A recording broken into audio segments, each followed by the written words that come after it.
Right, I've just spoken to the tower, and the F-35s and F-15s are intending to be with us on time at 12 noon for their flypasts. And this, all part of our modern-day US Air Force presence. We've got representatives of the booster clubs from both of the main local bases, RAF Mildenhall and RAF Lakenheath, to talk to about their roles in the US Air Force outside the front of the American Air Museum, and various vehicles there as well, used by the USAF over here.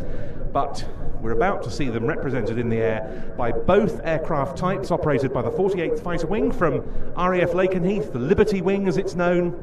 Two examples of the McDonnell Douglas F-15E Strike Eagle, and two examples of the absolute state-of-the-art, the Lockheed Martin F-35A Lightning II, and they are going to come to us from all three of the current operational squadrons at Lakenheath. The F-15s drawn from the 492nd and 494th Fighter Squadrons, the F-35As from the 495th, which began receiving these state-of-the-art combat jets at Lakenheath in December 2021. It was the first USAF unit in Europe to receive the F-35. The 495th Fighter Squadron, known as the Valkyries, was formed to operate them, and each of its jets is named after a Valkyrie from Norse mythology, with the name painted inside the nose wheel door. So we won't see that today, but we are expecting, if what I was told proves correct, to see a four-ship formation flypast of F-15s and F-35s, and it's the first time the Lakenheath wing has mounted this at a public event. They've been very busy, of course, on operations with both these aircraft types. The F-35s have taken part in NATO's crucial Baltic air policing mission out of Lithuania, as well as various European exercises and visits to other NATO bases.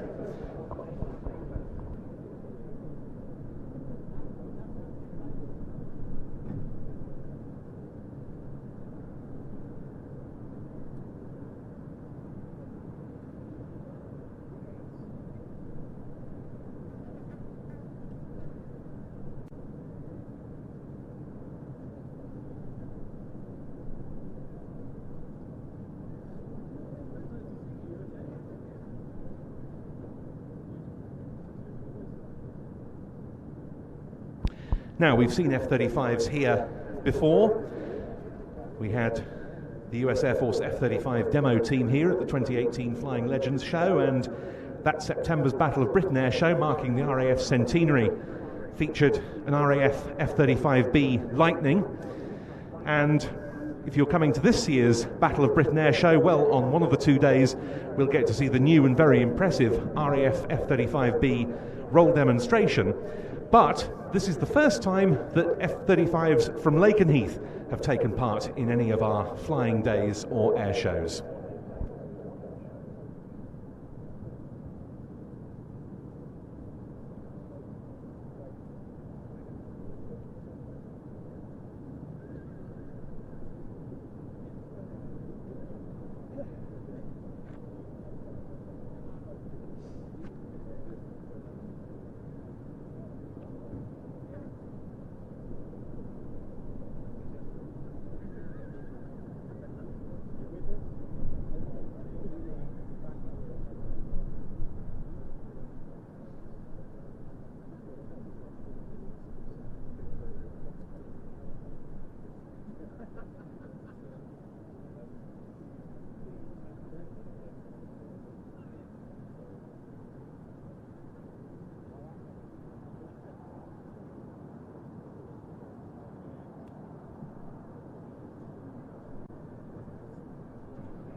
Okay, right, well, the Lakenheath flypast is now about 10 miles out. They'll be coming in from the east, so from the left-hand end, from the motorway end of the airfield.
Okay, so look to the left, the 48th Fighter Wing, the Liberty Wing from RAF Lakenheath, with a unique formation to kick off the flying at our flying day, the Americans here at IWM Duxford.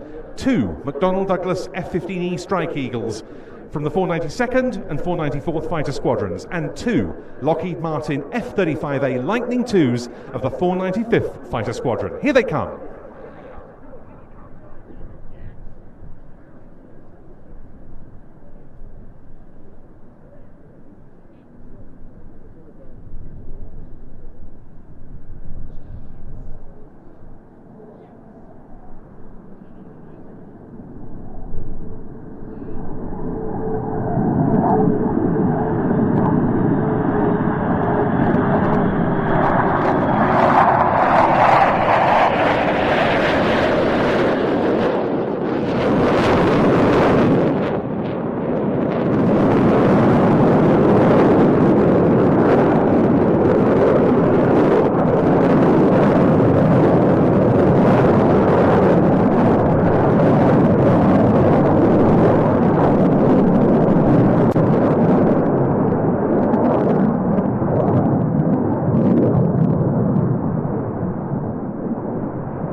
Both of the Strike Eagles wearing the red fin stripe of the 494th Fighter Squadron, but their crews drawn from both Strike Eagle squadrons.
Well, that was one of the more spirited roast-arounds we've seen from the USAF, and our thanks to the F-15E and F-35 pilots from Lakenheath for making possible that spectacle to kick off our flying display.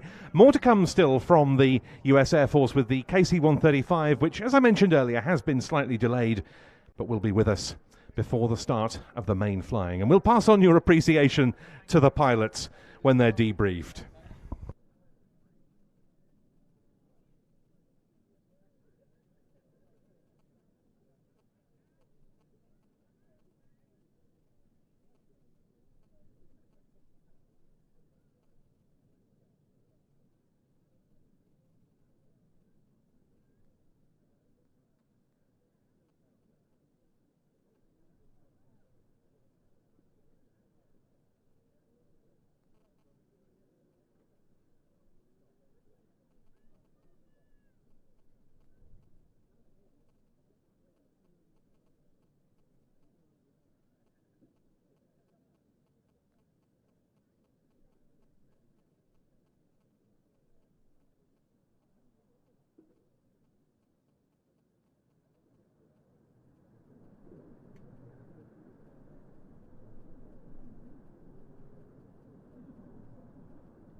plenty of time still before the main flying starts, though we are still awaiting an ETA for the KC-135 flypast, to go and explore everything that we've got on the ground. As Peter Archer from the Duxford Aviation Society was saying earlier, we've got their Concorde nose group demonstration in the airspace hangar at 1 o'clock. That's the first of two that they're doing today. The other one will be after the flying. If you've not come to Duxford before, well, to help you get your bearings, the airspace hangar is the large hangar at the eastern end of the airfield, nearest the M11. That's to the left-hand end of the site as you look towards the runway. Also inside the airspace hangar, we've got displays from the Airborne Assault Museum. Of course, this is a big year for them with the 80th anniversary of the Normandy and Arnhem campaigns. They've got tabletop displays of paratroop equipment from over the years, as well as soldiers' food rations, and younger visitors can build your own paratrooper to take home with you. And there are serving paras to talk to you there as well. And the visit to the Airborne Assault Museum itself is very highly recommended. Again, if perhaps you've not been to it before, well, go into the airspace hangar through the main entrance, head straight down the left-hand side of the building, and you'll find the entrance to the Airborne Assault Museum at the end of the left-hand side, and it is an absolute treasure trove of items, including the very briefing boards that were used in the run-up to the Allied parachute drops over Normandy on the night of the 5th and 6th of June 1944. It's really well worth some of your time before you leave Duxford today. Also in airspace is the IWM's Avro Lancaster, and we've got an IWM Insight talk about the Lancaster, specifically the top secret examples operated by number 101 Squadron during World War II. The second of those talks is taking place at 1 o'clock and will involve one of the IWM volunteers telling you about what 101 got up to with the ABC-equipped Lancasters. We've got model aircraft displays up there with models, particularly today, of aircraft in American markings.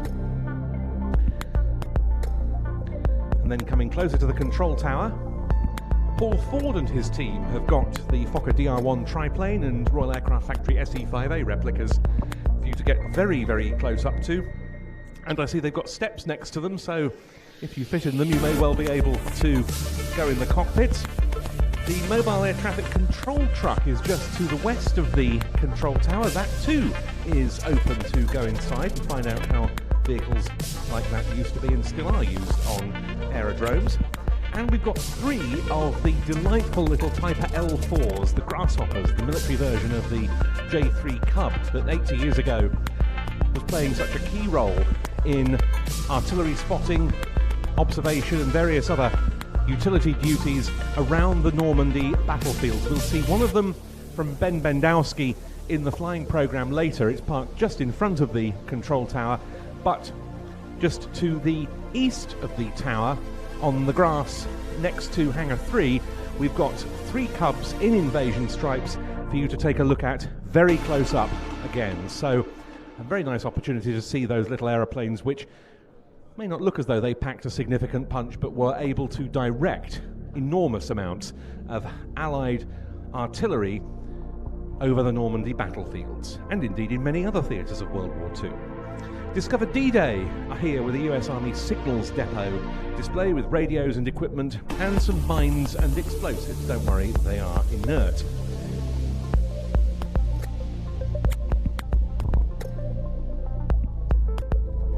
And among the numerous exhibits that we've got here from the museums, heritage centres and other institutions from former US 8th Air Force locations around East Anglia, paying tribute to the fighter and bomber groups and others that were stationed at those bases. A particular welcome to the 384th Bombardment Group Museum, a new museum at the former RAF Grafton Underwood, which was Army Air Force's Station 106 during the war. The team who are working on the museum project are here, and you can buy some 384th Bomb Group merchandise to help raise funds. And that is at the western end of the hangar base, as we call it, the gap in the row of historic hangars. And their tent has a P in a triangle on top of it, and that was the 384th Bomb Group's emblem as worn on its B-17s. The Royal Anglian Regiment Museum, again we have the Royal Anglian Regiment Memorial here. They're showcasing equipment that was used during the war, including uniforms and weapons. The US Army Air Force's Aviation Armourers and Mechanics display is here with demonstrations and artifacts, joined by members of the Sweating Out the Mission Living History group, representing the US Army Air Force's personnel who served in the European theatre of World War II. And up between Hangar 5 and the American Air Museum, so as we head westwards down the site, we've got a wartime-themed maintenance camp. We've got in excess of 9 wartime jeeps, and there are others at other places around the site. Other American World War II vehicles, including a GMC 6x6, a staff car, an airfield tug, a Chevrolet bomb service truck and bomb trailers, and that all in addition to the more than 20 pop-up museums from 8th Air Force related museums around East Anglia. And once again, a huge thank you to them for their contribution to our day, and what an opportunity to discover what they're up to. Lots of exciting projects going on at those places, and very worthwhile to visit during the summer holidays. And as I was talking about earlier, the booster clubs from RAF Lakenheath and Mildenhall from today's US Air Force, they're located outside the American Air Museum. There are military personnel there to talk to. There are trucks and other pieces of equipment up there, I believe. So go and see them as well.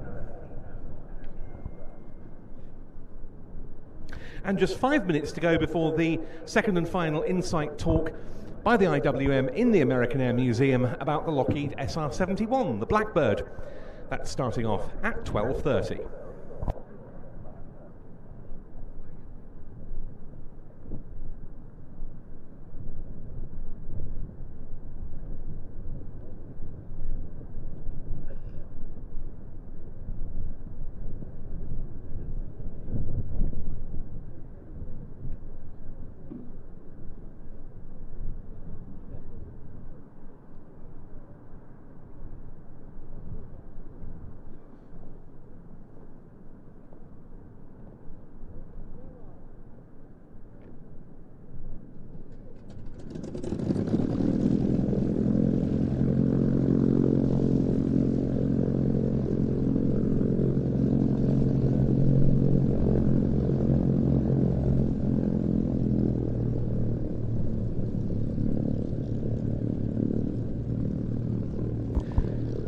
Classic Wings, still active up until the start of the main flying display. Their de Havilland Dragon Rapide starting, and that's one of the aeroplanes from their fleet that you can go flying in around the local countryside on this glorious afternoon, along with the Tiger Moths, the Harvard, Cessna 172s, and the Piper Super Cub, which will also be flying in the display later, their booking office west of the tower. Now, we're delighted to have our 2 Duxford-based American heavies both in the show today. B-17 Sally B, part of the opening display of the show, but we've also, of course, got Miss Pickup, the consolidated PBY-5A Catalina amphibious flying boat from Plain Sailing. Now, this aeroplane ranges far and wide across the display circuit, but it also undertakes many interesting commemorations. And there was a particularly notable one only in this past week, because Operation Shetland was organised by Plain Sailing to, in particular, commemorate the oldest surviving recipient of the Victoria Cross, RAF Coastal Command pilot, flying officer John Cruikshank. And it was timed to coincide with the 80th anniversary to the day of the action for which he won the VC. And it was another remarkable flight to add to the many that the Catalina has undertaken. And Jeff Boyling, one of Plain Sailing's shareholder pilots, was instrumental in setting this up. Jeff, when did the idea first come to you? It started about 12 months ago. I was actually up in Shetland, and with a couple of colleagues up there, I was able to visit Lerwick New Cemetery, where Flight Lieutenant David Hornell, VC, is buried, and beside him is Flying Officer John Dixon, who was the navigator on Cruikshank's aircraft. So I saw the graves there, and then from there I went up to Sullom Voe, which is where all the flying boats, Sunderlands and Catalinas, were based. And there's a memorial up there to all the flying boats, but it was very moving in the sense I had a lot of wartime photographs presented to me that showed the Catalinas at their moorings. I saw Graven, which was the base for all the accommodation. There are buildings still there. So this sowed a seed in my head that we should do something to commemorate the 80th anniversary of these two Coastal Command VC winners. And so I just slowly worked away, and last week it all came to fruition. We departed Duxford on Tuesday to position up to Aberdeen so that we're there in good time. We were delayed getting out of Duxford because of bad weather over the Wash. Once that cleared, we got further north, and we overflew a lot of Coastal Command bases. We overflew Birch Newton, Langham, Docking in Norfolk, over Northcotes and Strubby. Up in Scotland, we went over RAF Lucas and Montrose, which were home to 333 Norwegian Squadron flying Catalinas. And then the weather started to get bad. So any visual approach into Aberdeen was out of the question. We ended up doing an instrument landing into Aberdeen, broke cloud at 700 feet, and Aberdeen was there, and what a warm welcome we got. And superb assistance from the airport management, from air traffic control, Mike Simon in particular, and signature flight handling agents. So we got there, and then the next day, Wednesday, was a very important day. It was the 17th of July, 80 years to the day. And so we took off, and John Cruikshank lives in Aberdeen. He's 104, still active. So we were able to fly over his home, did a couple of orbits there. He was sitting outside. I couldn't see him sitting outside, but some of our crew could see him sitting outside. And there was a great crowd in the local streets as well. And then we came back in over Aberdeen. Now, Aberdeen had been a little bit busy that morning. We'd delayed our departure, and air traffic control cleared all the traffic out of the way. There's a lot of North Sea helicopter traffic there, as well as commercial traffic. Cleared it all out of the way. So after we'd done our orbits, which is within their zone, we came back in over the airport, did a low approach and go around. We had the gear up, but the floats were down. So we had to go around, and from there we went on to do the same thing at RAF Lossiemouth, and then up to Sunbury and Shetland, where we had another warm welcome. And got into Shetland in the afternoon, and from there we took a road trip to the cemetery. We laid 2 reefs at the cemetery. Group Captain Bob Kemp retired, his Royal Air Force Volunteer Reserve, and that's what John Cruikshank was in. And of course it's the centenary of that. Of course, yeah. So that was another little milestone in the whole enterprise. So Bob laid a reef on John Dixon's grave on behalf of John Cruikshank, and I laid a reef on Hornell's grave. And whilst we were there was another person I knew up there, Marshal Wishart, who flies an Islander, happened to fly over the cemetery as we were there, waggled the wings, and off he went. And then from there we went up to Sullom Voe. And we were joined by people, and this is the other amazing thing about it. There was a chap, Jim Nicholson, who was at the cemetery with us, but also came up to Sullom Voe. He was a 10-year-old boy when Cruikshank came back, and was able to point out to us where Cruikshank had actually beached his aircraft. So that was another little piece of information that I hadn't had before, but it adds to the whole experience.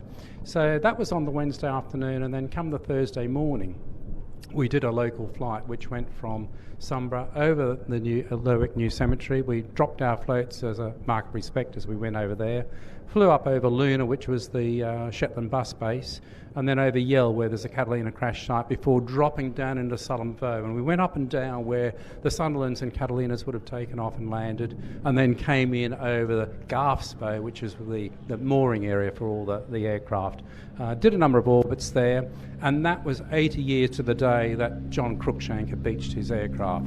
So another little milestone, and then from there we came back down over Bray, over Scalloway, which was another Shetland bus base later on in the war, back in December. So that was the Thursday before we then departed for Wick. And Wick's important in this story because it was from RAF Wick that Flight Lieutenant David Hornell departed on his mission to sink U-1225.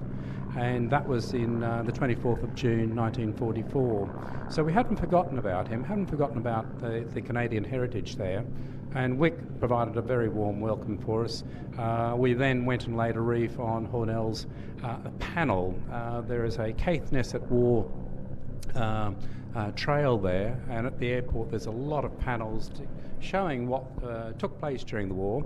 So we were able to lay a reef there, and then we were looked after by Ellie and Murray Lamont of Mackay's Hotel. Now, why did they do that? Well, it's very interesting. Ellie's father had been a Canadian, had been a navigator on Catalinas. She had never seen a Catalina, and our Catalina is not just a Catalina, it's not just a PBY-5A, it's actually a Canso A, because it was built by Canadian Vickers at Carterville, Quebec, and operated by the Royal Canadian Air Force. So she was able to see a Canso A, see inside to see where her father would have sat at his plotting table as a navigator. It was very emotional. I might get a bit emotional now, actually, but it was a very emotional trip, so we did that. So that was great. And then after an overnight stay in Wick, we then departed to do a couple of things. We flew from Wick to RAF Lossiemouth. Now, we actually landed this time, and we had a wonderful welcome there. We had the Air Officer Commanding Scotland, Air Commodore Bill Gibson there. We had the outgoing base commander and the incoming base commander, the ops wing commander, as well as the COs of some of the Poseidon squadrons. So we were able to taxi in, and in the lineup of the Poseidons there was a gap, and we were brought into the middle of the gap. And what a great place for an 80-year-old maritime coastal command aircraft to be positioned with the modern coastal command maritime fleet.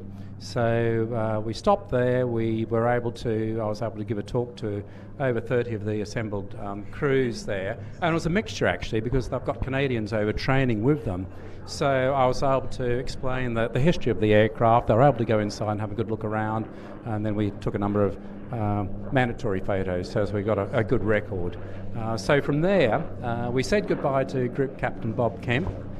He was going back to Aberdeen, which is where he lives, and on board we had Air Commodore Bill Gibson for the next sector. So we flew from RAF Lossiemouth, and I just so happened to know that RAF Tain was a coastal command base during the war. It's now the air weapons range. You don't normally get permission to go in there, but due to certain oiling of the wheel, we were able to do a low pass over RAF Tain, went over the old airfield there, the old control tower there, before we went into Inverness. And then from Inverness we did a small local flight to take on board folk who had been of great help during 2020 when this pickup had an engine failure on Loch Ness. So we flew down over Urquhart Castle and Urquhart Bay, where the RNLI are based. We flew over Muirboard, which is where Stoddart Crane are located. And then we went past more coastal command bases, RAF Alness and RAF Invergordon, before coming back into Inverness. Time was moving on. We had a deadline to meet to get into Oban, so we departed and flew down the Great Glen, which brought back great memories of Project Hawker in 2013, and then into Oban, and by pure chance the World Clipper Race fleet were in harbour, so we came into the harbour, did an orbit or two over them before coming into Oban to land there just before shutting time. So we'd done 4 sectors that day, so quite a busy day, but a great day. And we stayed overnight in Oban. And then the final day was Saturday, and that was the day we took off to fly back to Duxford. Now, we hoped to have gone over Wig Bay and Stranraer. We'd hoped to have gone past Jura and seen a crash site there. Weather was appalling for the first 2 hours. I flew on instruments for that part of the flight. We did catch a glimpse of Jura, just fleetingly, but the rest of it was a grey outlook I had in front of me. And then by the time we were abeam, Barrow-on-Furness, it had cleared up, and we had a pleasant flight back down to Duxford. And on the way, just by chance, apart from John Harmsworth's house being in the way, which we had to orbit, we also went over the house of Julian Mitchell, the grandson of Mitchell of Spitfire fame. He was having a birthday party. He didn't know that we were coming. Well, his guests didn't know we were coming, and so we flew over and did a couple of orbits over his house. So came back to Duxford. We'd done 14 hours and 26 minutes of flying. I think we'd ticked most of the boxes of what we set out to do, but more importantly, we commemorated these two VC holders on the 80th anniversary of the award of their VCs. So a great trip. I've got to sort out the bills now, Ben. So, well, I was going to mention this because you are still actively fundraising as an organisation. I mean, it's a wonderful, wonderful effort you've gone to. So please explain how people here can help today. Well, there's two ways. They can either go onto the Catalina Society website and donate that way, or if they Google GoFundMe and look at Operation Shetland, they can donate that way as well. So if 300 people put in £10, that will clear the final cost that we've got, and that will make it an even more memorable experience of last week. A very emotional trip, very important trip, because we mustn't forget the history, and the history of Coastal Command, which was sort of the forgotten sister of Bomber Command and Fighter Command. We mustn't forget all the efforts that were put in by Coastal Command, and it's great that we've been able to lay wreaths at these graves and these memorials along the way. It's just, as I say, so important, but as much as anything, to have those personal connections with relatives and with John Cruikshank himself, still to this day, 80 years on. Yeah, it's amazing. Over the years, we've seen veterans come up to our Catalina. The number's dwindling now, but it's still great to meet people with a connection, be it a father, an uncle, something of that sort, and be able to show them the sort of aircraft that their relatives would have flown in, so as they've got a better understanding of what they partook of. And remember, these aircraft would go out on long-range individual patrols. I think about David Hornell, the epic that involved his crew. Not only had they destroyed the submarine, but got badly shot up in the process, landed in the sea. The aircraft only had one usable dinghy, so the crew took to that, but they had to take turns in the dinghy. And even in the summer, the water up in those parts is extremely cold, so the two flight mechanics perished. They drifted away. I've got no known graves, so they're commemorated on the Runnymede Memorial. And David Hornell, they were rescued after 21 hours, and that was pure chance. There was a 333 Norwegian squadron Catalina coming back from patrol, spotted the dinghy in the water, was able to put out a message. A Sunderland came and stood stationed over them until a launch was able to come and pick them up. And that was after 21 hours, and then shortly afterwards Hornell passed away due to hypothermia, and that's why he's buried up in Lerwick, having departed from Wick. So all of these sorts of things, we mustn't forget this history. We must celebrate the bravery of all these people. Cruikshank was a 24-year-old flying officer, and I think of the 24-year-olds these days, would they be up to the task? Hopefully they would come up to the mark. I'm quite sure they would, but it's important we realise what's gone on in the past. Couldn't agree more. So once again, go on the Catalina Society website or search for Operation Shetland on Just Giving to do your bit. On GoFundMe, my apologies, Jeff, GoFundMe, Operation Shetland, to get your bit done to support what is one of the best commemorative endeavours I think we've seen an historic aeroplane perform for several years. Jeff Boiling from Plain Sailing there, and we'll be seeing their Catalina that took part in Operation Shetland last week in the display later.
then get a good kicking up the arse, really.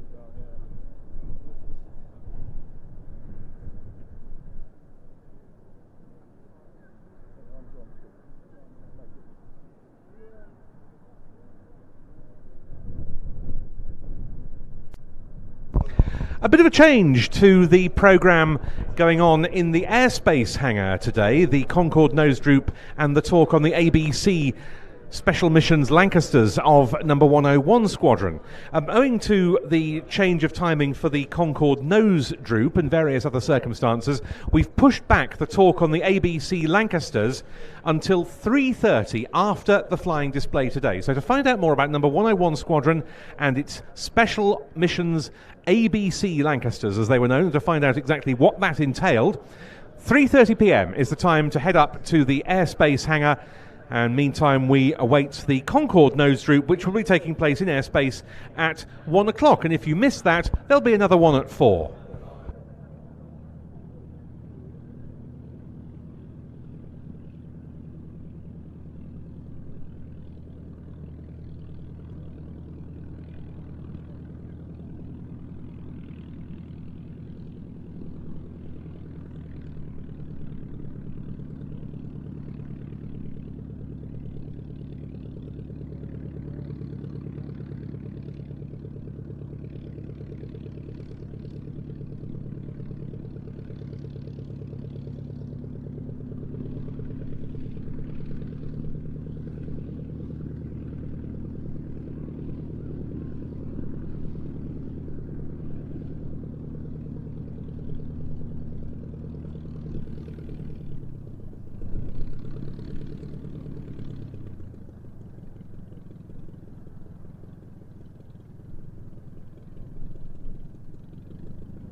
quick update for you on the KC-135 flypasts.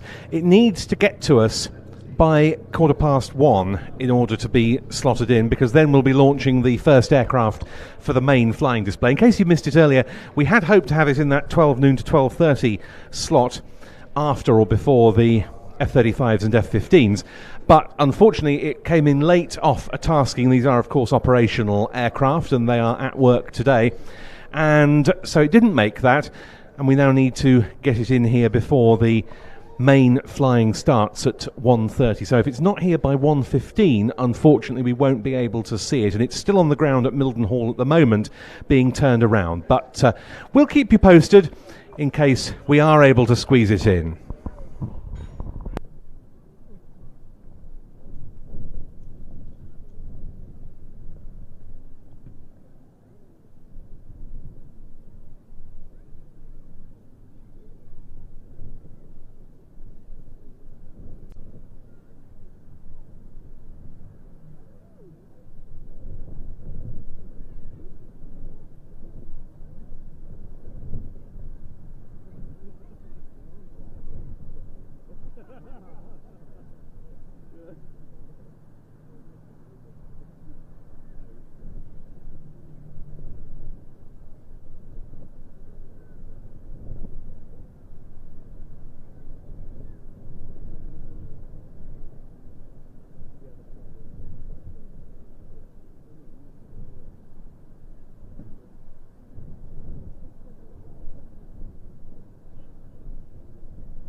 Just about to start now in the airspace hangar is the first of today's Concorde nose droops by the Duxford Aviation Society. So go along there if you'd like to see that. We'll be running a second one at 4 o'clock.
Starting up on the flight line right in front of the tower, the P-47 Thunderbolt of fighter aviation engineering, one of those types so inextricably linked with Duxford's wartime history. And this aircraft in the colours of one operated by the 492nd Fighter Squadron of the US 9th Air Force from Ibsley in the New Forest in Hampshire during the D-Day period of 80 years ago.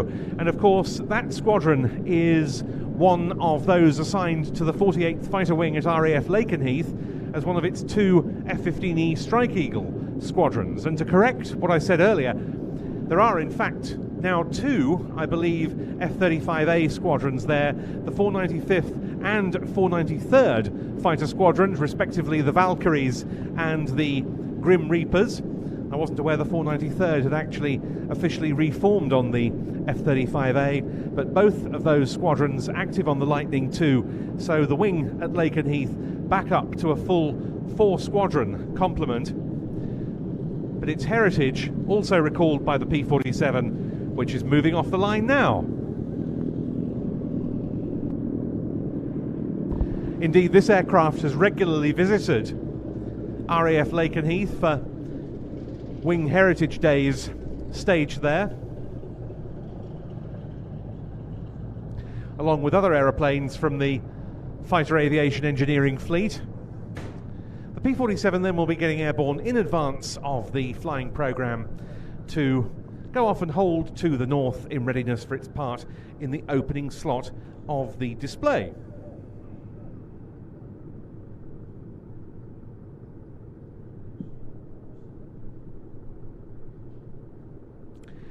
It does look rather as if the KC-135 isn't going to make it in time for the 1:15 cut-off before our main display starts, because as I say, we need to launch the P-47 in advance. We are keeping an eye out, but I don't think it's going to happen, regrettably. But nonetheless, the US Air Force did put on a very good show for us earlier with the 48th Fighter Wing F-15Es and F-35As.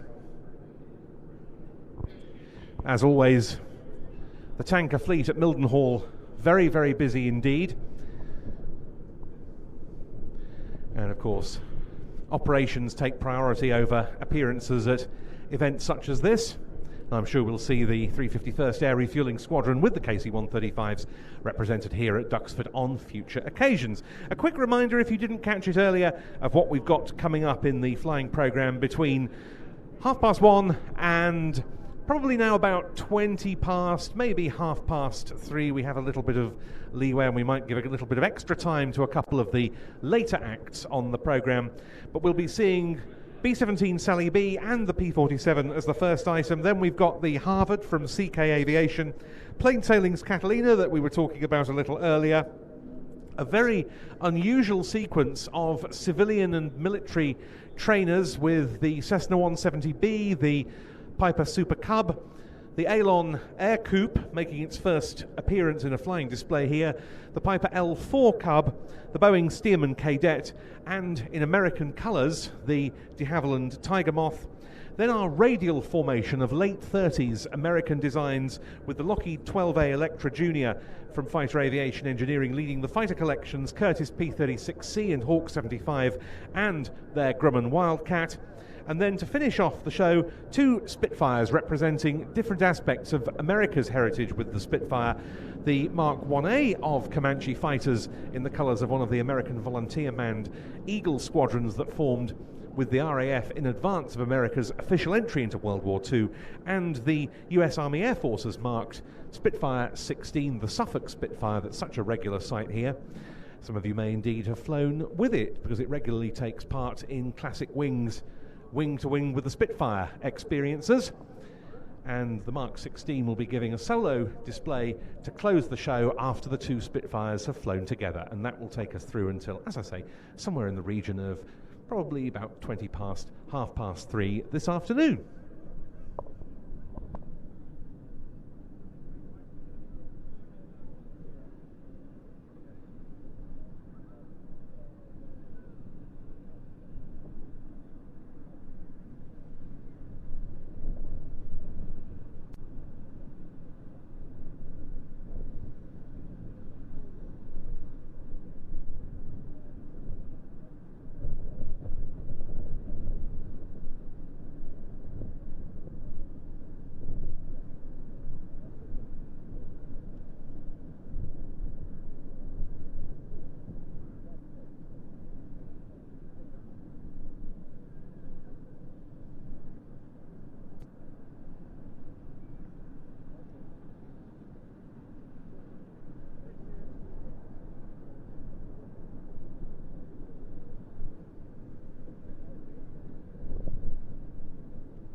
And there, the characteristic smoky start-up of B-17 Sally B, firing its 4 Wright Cyclone radial engines into life. As the P-47 starts its takeoff roll to go off to the hold, and we'll be seeing it in formation with the B-17 to start our show at 1:30.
B-17 then positioned at the end of the runway.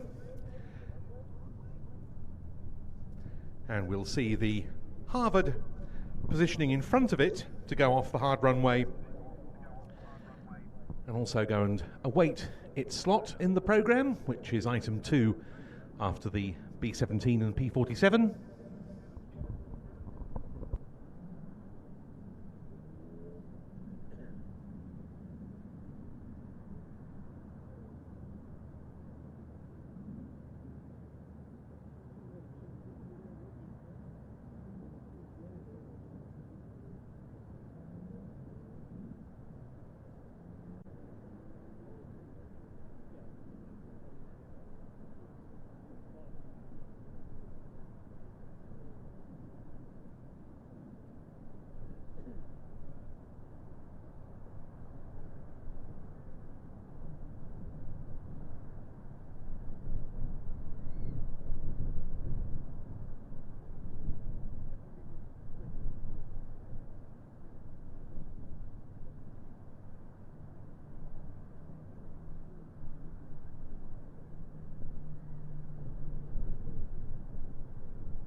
The Harvard then on the roll.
But as we await the start of the flying programme in just a few minutes with the B-17 and P-47, it seems like an opportune time to once again welcome you to the IWM Duxford Flying Day, the Americans, our now annual salute to American air power, American aviation,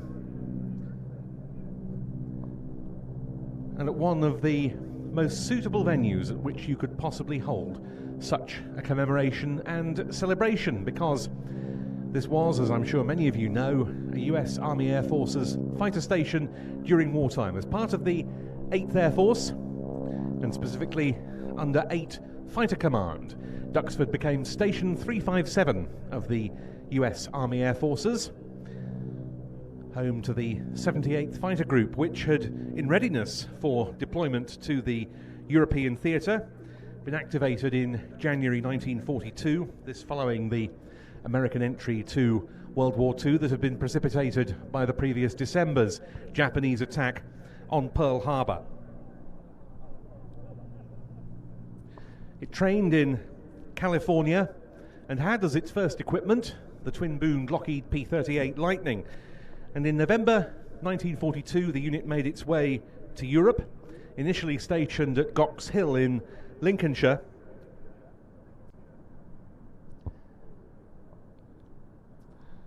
But it wasn't to see combat on the P-38, because in January 1943, the 78th began re-equipping with the Republic P-47 Thunderbolt, one of which we saw take off a little earlier. And it was also early in that year that the decision was taken to move the 78th to RAF Duxford.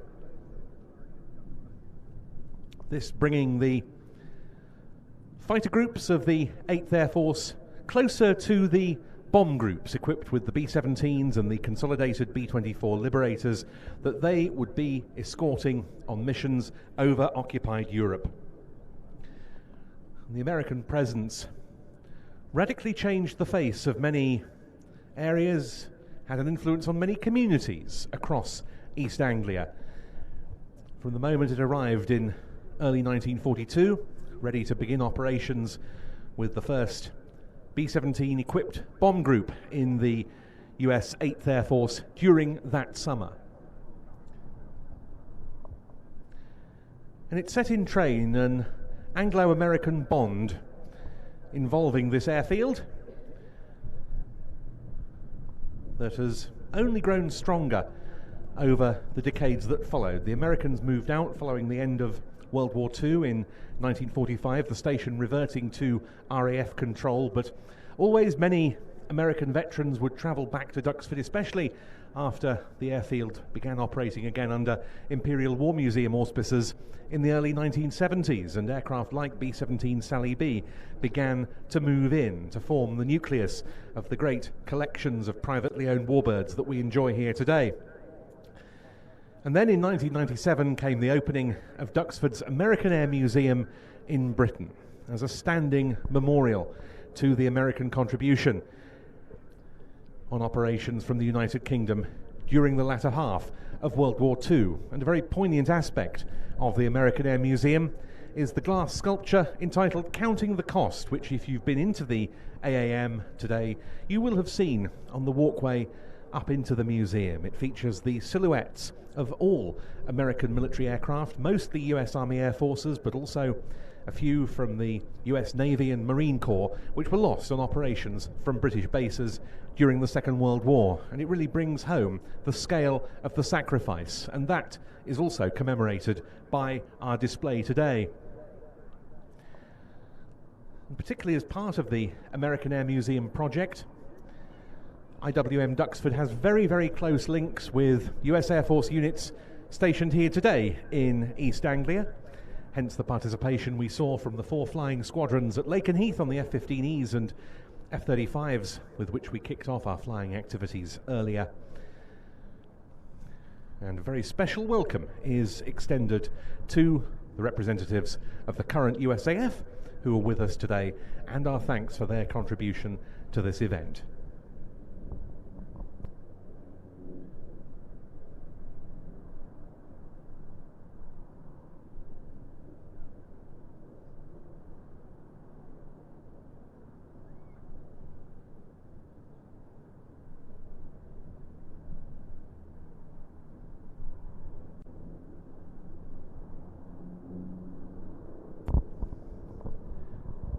We're going to be launching the B-17 into its slot soon, but we start with a solo display, very appropriately, from that type which became the first American fighter to be stationed at Station 357 at Duxford in 1943.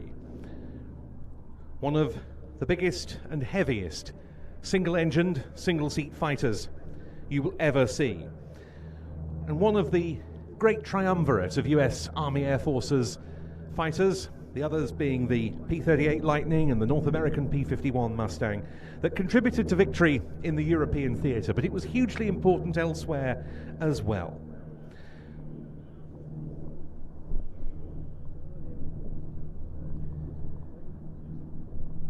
And so to start our flying day, the Americans, in runs the Republic P-47D Thunderbolt, and underneath takes off Boeing B-17G Flying Fortress Sally B.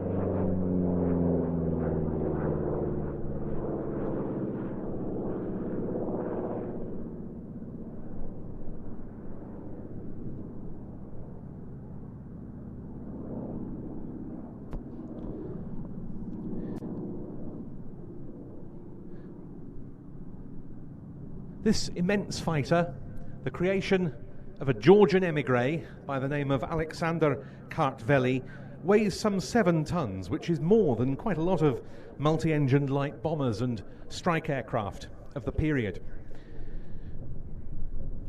The aircraft entered service with the 56th Fighter Group, which soon became part of the 8th Air Force here in Britain, and the first fighter sweep by P-47s from a British base was carried out over France on the 10th of March 1943 by the 4th Fighter Group, stationed at Debden in Essex. At that stage, the P-47 wasn't particularly long-ranged, nor that effective at low level, but right from the start it proved to be an outstanding mount for the fighter escort role, with its long range, particularly on further developed models later in the type's life. P-47s were able to accompany bombers deep into Germany on their exceptionally hazardous daylight raids. They became known to the bomber crews as little friends, and we see that represented by the first pass in formation from the right of the Flying Fortress and the Thunderbolt.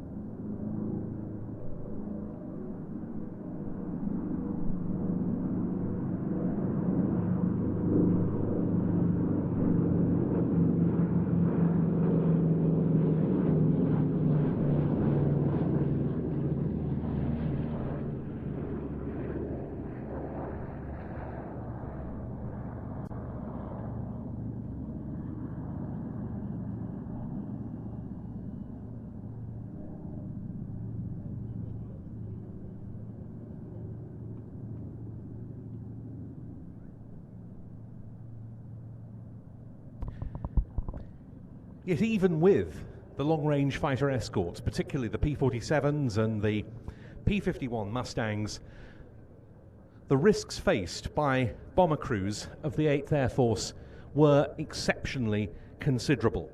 Don't forget, they were flying at high altitude, in daylight, little in the way of armour protection, and always the risk of Luftwaffe fighters or German flak interfering with their missions was at the forefront of their minds. And different formations of escort fighters with the bombers were used to try and counter the Luftwaffe fighter threat.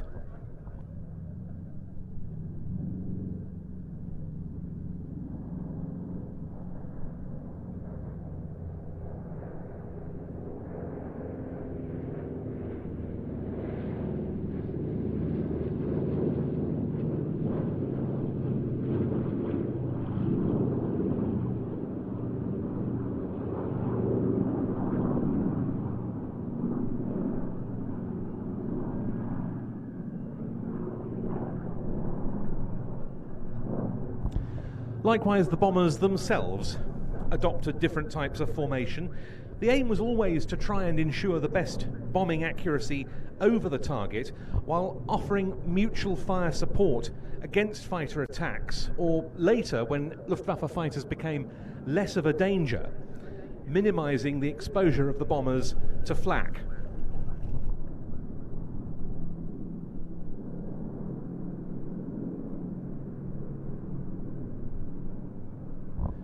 And now the B-17 has its bomb doors open.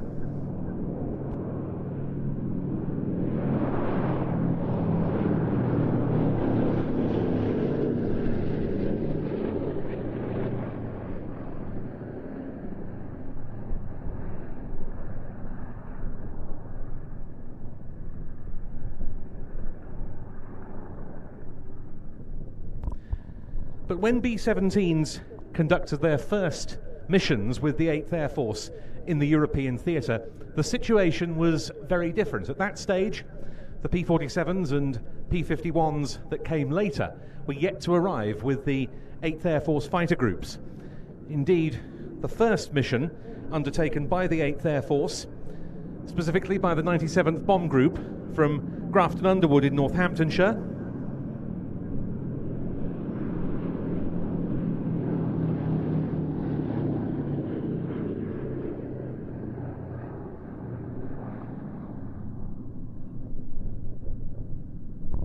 which was a raid on railway marshalling yards at Rouen in France on the 17th of August 1942, was escorted by RAF Spitfires, which simply didn't have anywhere near the range a truly effective escort fighter needed.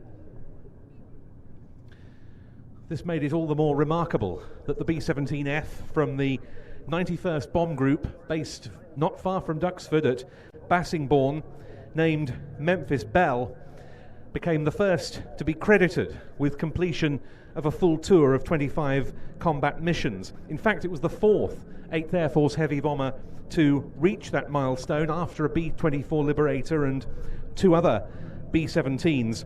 But in fact, Memphis Belle's crew, headed by Captain Robert Morgan, went on to complete an incredible 29 sorties.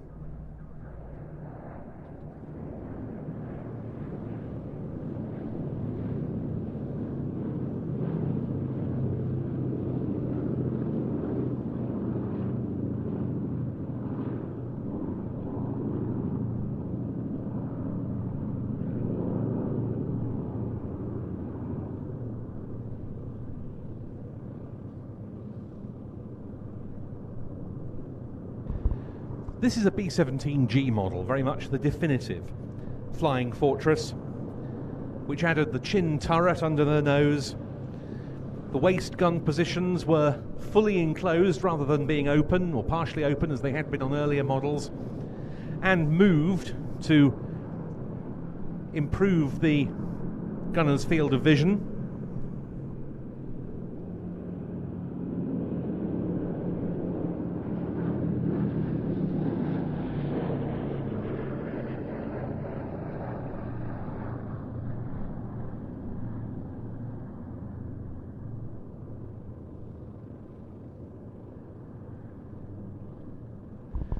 An aircraft like this one, G-model B-17s, began to arrive with the 8th Air Force in September 1943 and proved a considerable boost to its fortunes.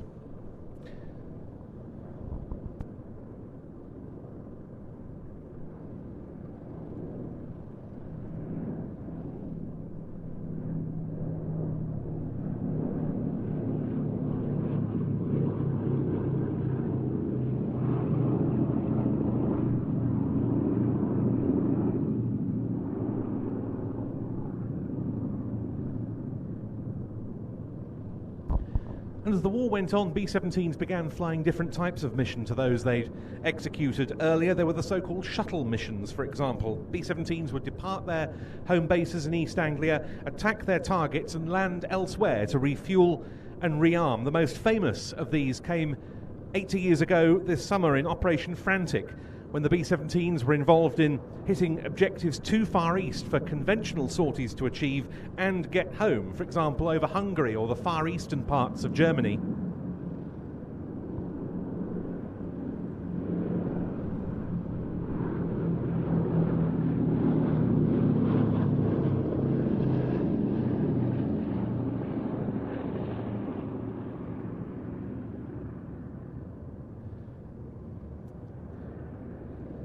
So on Operation Frantic, the B-17s involved stopped off at airfields in the Soviet Union before the survivors made their way home.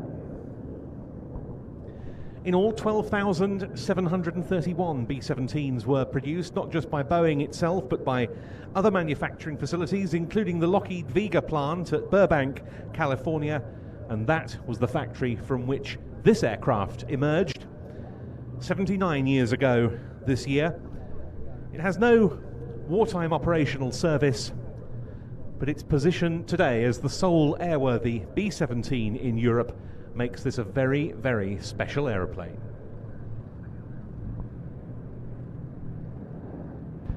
And here smoke goes on to represent a damaged engine, the condition in which so many flying fortresses staggered back to their bases in East Anglia. And the Pass with Smoke On is always dedicated to the members of the Sally B Supporters Club, and you can join up today. Go to the Sally B stand in front of where the aircraft will be parking up on the flight line. And here comes the P-47. It's important to stress the B-17 is privately operated, which is a remarkable feat for a four-engined heavy bomber. Ellie Sallingboe and her colleagues at B-17 Preservation do an absolutely incredible job keeping this aircraft flying against the odds. Next year will mark the 50th anniversary of it joining the airshow circuit in the UK and Europe.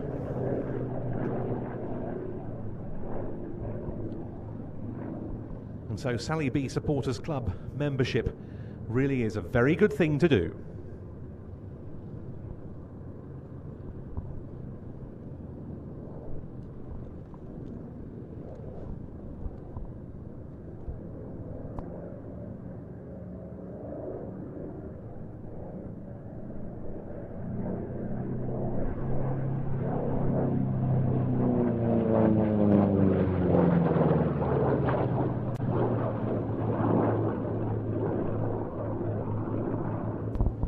This is a P-47D model of the Thunderbolt, and this version really began to realise this design's true potential. It was longer ranged, it had a better cooling system, numerous refinements to its systems. It also gave the pilot more in the way of protection against enemy fire.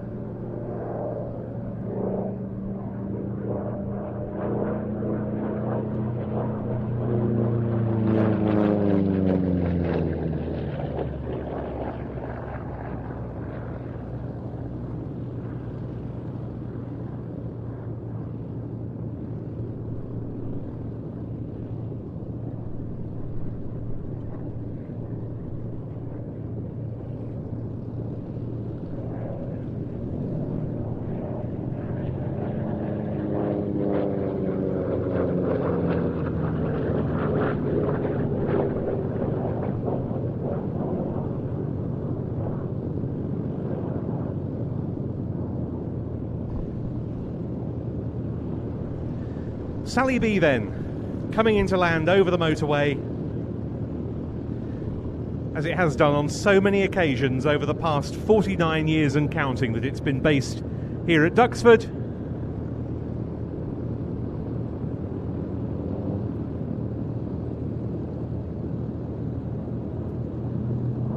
Touching down in the hands of Captain Peter Kuipers and co-pilot Paul Schluer.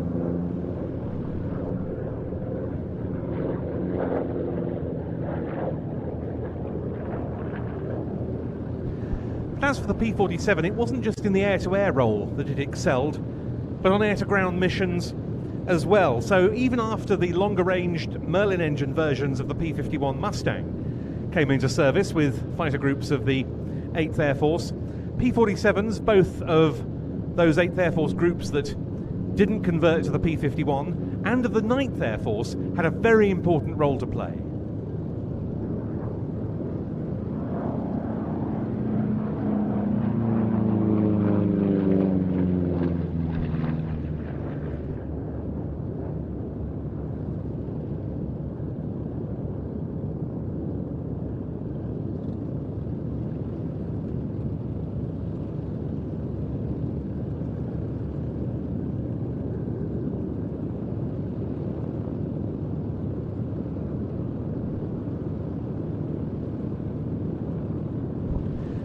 That role was in softening up the Luftwaffe prior to the D-Day invasion.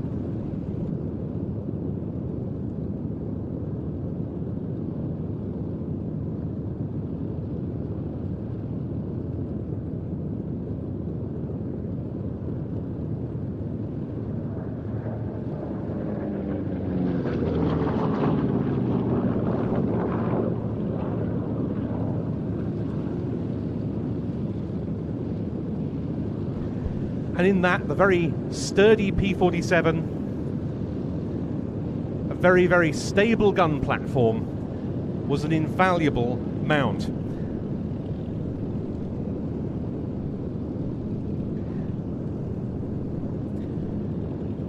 It was particularly effective making diving attacks, because being such a heavy aeroplane, with that weight comes a good deal of inertia. And the P-47 can really be wound up in a high-speed dive, fly through at high speed and away. Perhaps not the best fighter for a close-in turning dogfight compared with the likes of the Spitfire or the Mustang, but very sturdy, very steady, and very stable. Even so, it was still a splendid fighter in the air-to-air role. 3,752 aerial victories across all theatres claimed by P-47s during the Second World War. And there was a notable first. The 78th Fighter Group, stationed at Duxford, became the first unit to score a kill against one of Germany's new jets when, on the evening of the 28th of August 1944, Major Joseph Myers was leading a flight of Thunderbolts from the 82nd Fighter Squadron over Belgium when he spotted a strange-looking flying machine that turned out to be one of the new Messerschmitt Me-262 twin-jet fighters and ended up delivering the coup de grace. This is the only flying P-47 in Europe. It used to be based here some years ago with the fighter collection, then went off to the States in new ownership, but has returned here with fighter aviation engineering, painted up to represent an aircraft named Nellie B of the 492nd Fighter Squadron, as I mentioned, stationed at Ibsley in the New Forest around the D-Day period. It's utterly marvellous to see this aeroplane back here performing with us so regularly once again, and Stu Goldspink was at the controls for that beautiful presentation of the P-47, one of his favourite aeroplanes.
But now we turn to one of the greatest training aircraft of all time. Diving in from the left, the Nordine Harvard 2B.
Canadian manufacturer Nordine was one of those companies that undertook licensed manufacturing of Harvards.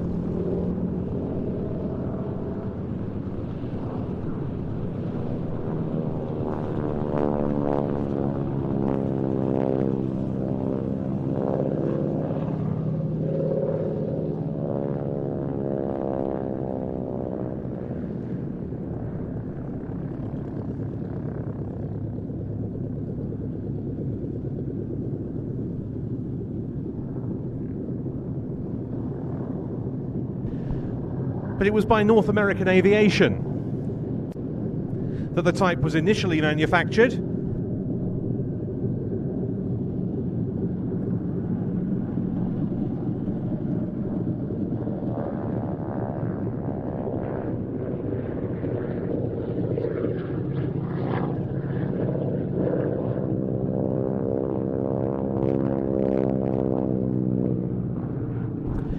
Known to the US Army Air Forces as the T6 or AT6 Texan. The US Navy called it the SNJ, and to British and Commonwealth forces it was the Harvard.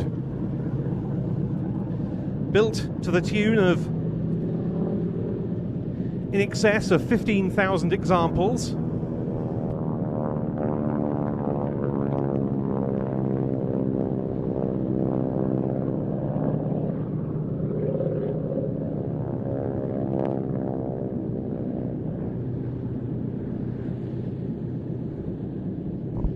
And as a trainer for those destined for frontline types, it had few, if any, peers. This was a powerful aeroplane with the 600 horsepower Pratt & Whitney Wasp radial engine.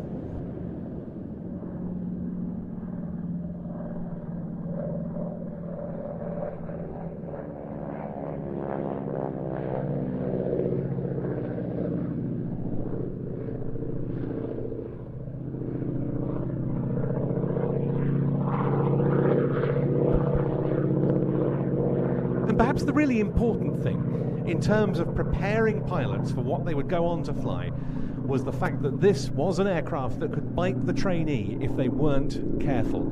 It demanded accurate, precise flying above all. In fact, there are those who would offer the view that the Harvard is almost more challenging than some of the frontline types that students would go on to fly.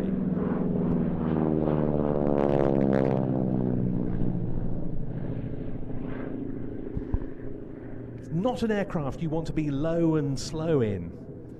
You've got to keep the energy up, and in terms of speed in the circuit and ground handling, again, it rewards accuracy.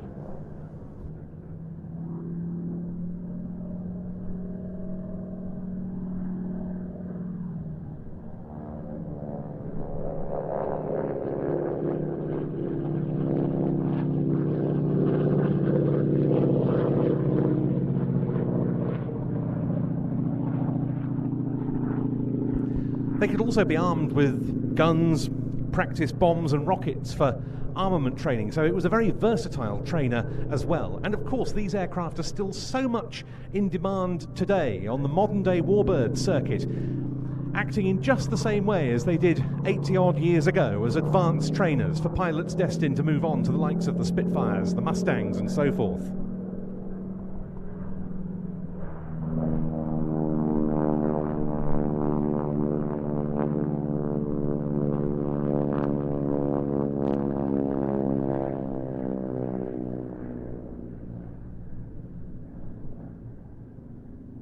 And they carried on serving long after World War II in military use as well. The US Air Force used them during the Korean War of 1950 to 53 as forward air control aircraft. The RAF flew them during the Malayan conflict as light strike aircraft against communist gangs. France's Air Force, the Armée de l'Air, flew them on frontline operations in Algeria. And it took until 1995 for the last Harvards to be retired by the South African Air Force, and they were still able to mount a 55 aircraft retirement flypast. It even then took until 2016 for the last one to be taken off British military charge. That was used for test support duties at Boscombe Down by the Kinetic Trials Organisation. That aeroplane was based here at Duxford for a time. It's now owned by the Rolls-Royce Heritage Flight. This one is owned by CK Aviation. It was built by Nordine in Montreal in 1942, and it served with the British Commonwealth Air Training Plan, that splendid organisation set up in locations throughout the Commonwealth to move pilot training away from the UK and to places where it could be less easily disrupted by enemy action. And in excess of 167,000 aircrew, including more than 50,000 pilots, passed through its facilities in Canada alone. This aircraft was part of that, later served with the Swedish Air Force, and when it was restored to fly, it did so in the hands of the Fighter Collection based here at Duxford. It was recently sold to CK Aviation and is back here again, and it's flown by a very seasoned aerobatic pilot who's quite new to the display circuit but doing a grand job there, Isabel Rutland with the Harvard 2B.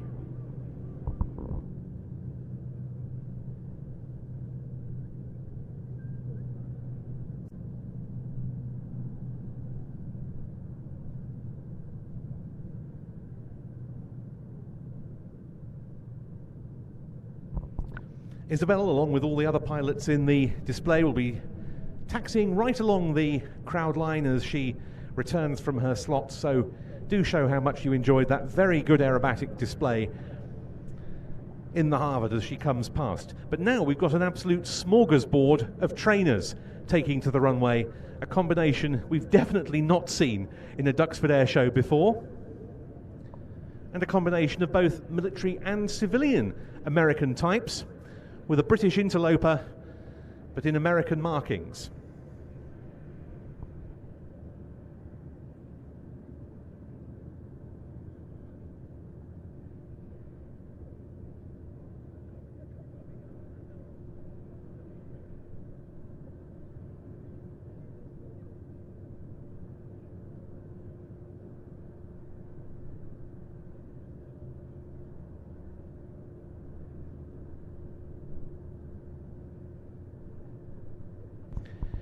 So first to roll off the grass, the first two of the civilians, the Cessna 170B and the Piper Super Cub.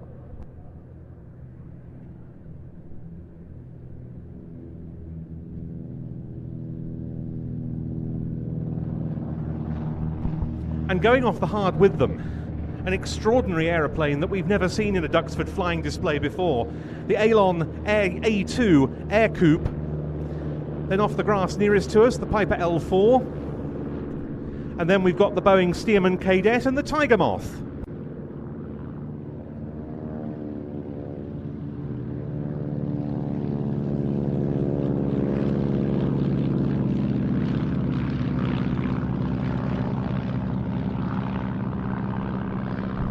And isn't that a gaggle? They'll be back with us shortly.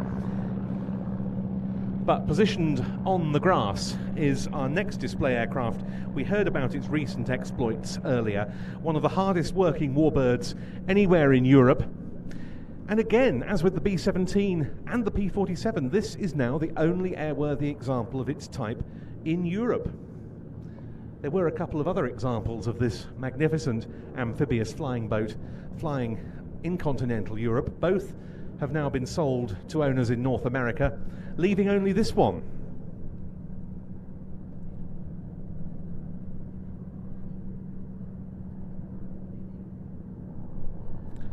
Once again, it's a long-time Duxford resident,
While we wait for it to roll, a hello to those watching on the live stream being provided by Plains TV today.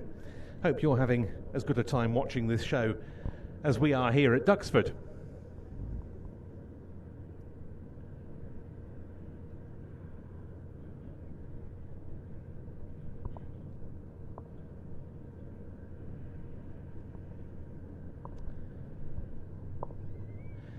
Powering up the two Pratt & Whitney twin Wasp radial engines of 1200 horsepower each now.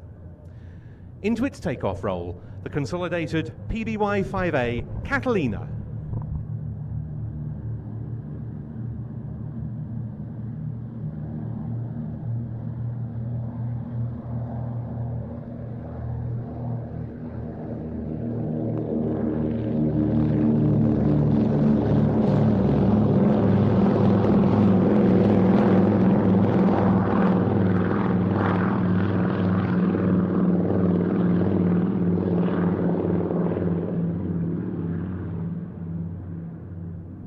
And in recalling the British-based 8th and 9th Air Forces of the US Army Air Forces, in particular, as we do at Duxford, this aircraft comes into that, not this very airframe in terms of its own history, but the colour scheme it now wears is that of an OA-10A, a rescue model of the Catalina that was used by the 5th Emergency Rescue Squadron, stationed at Halesworth in Suffolk, right towards the end of World War II.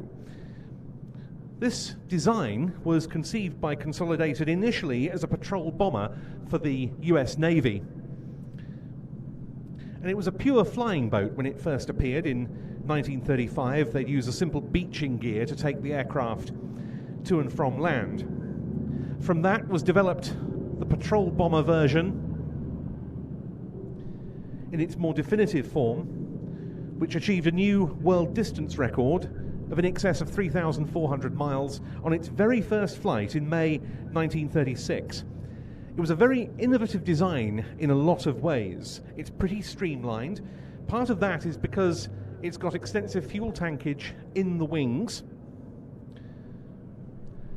and also the wingtip floats required for operation on water are retractable. Later came the PBY-5A amphibian model, and that's the one we see here.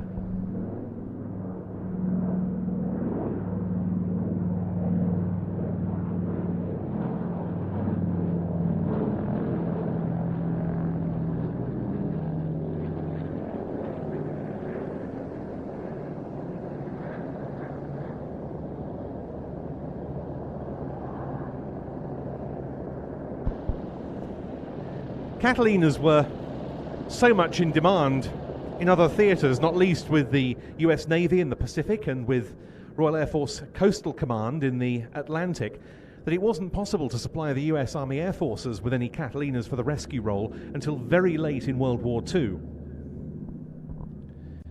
The aircraft this one represents, with its colour scheme, named Miss Pickup, was one of them, and it represents an OA-10A from Halesworth that was abandoned by its crew at the beginning of April 1945.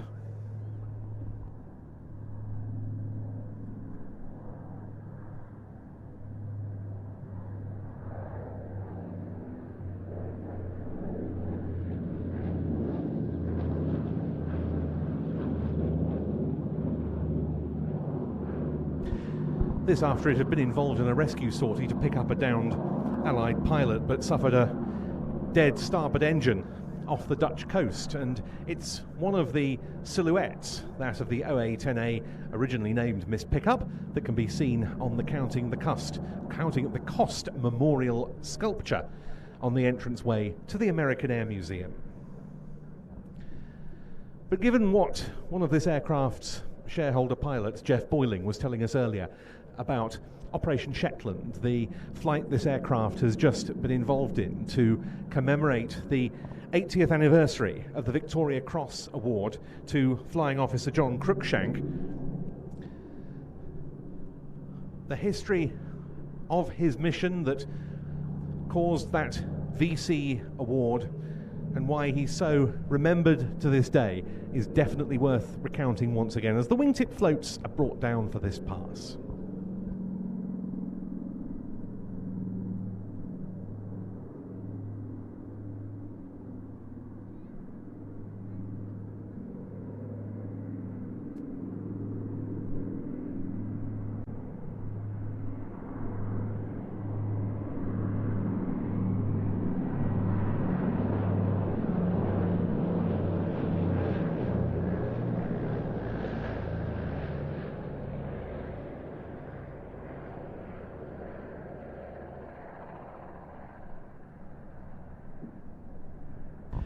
Cruikshank was a member of number 210 Squadron.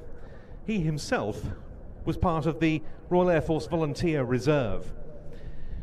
On the attack that he and his crew committed in July 1944 against a German U-boat, Cruikshank took 72 hits from German fire on his body.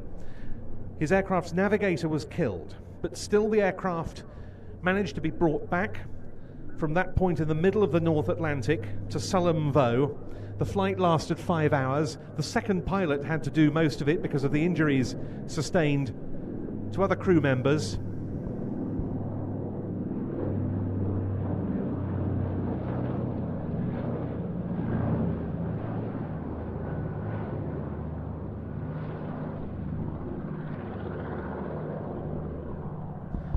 And that was in spite of the fact that the second pilot himself had been hurt in the engagement.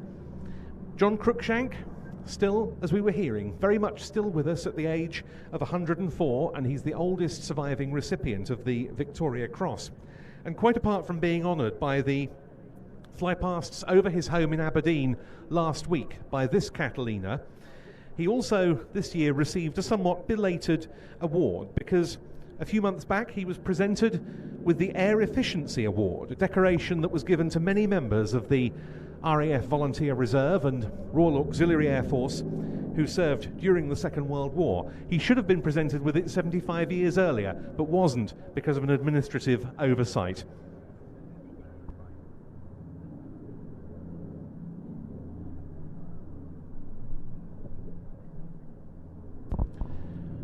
And perhaps fittingly, it was to number 210 Squadron, the unit with which Cruikshank served, that the last U-boat to be sunk during the Battle of the Atlantic fell.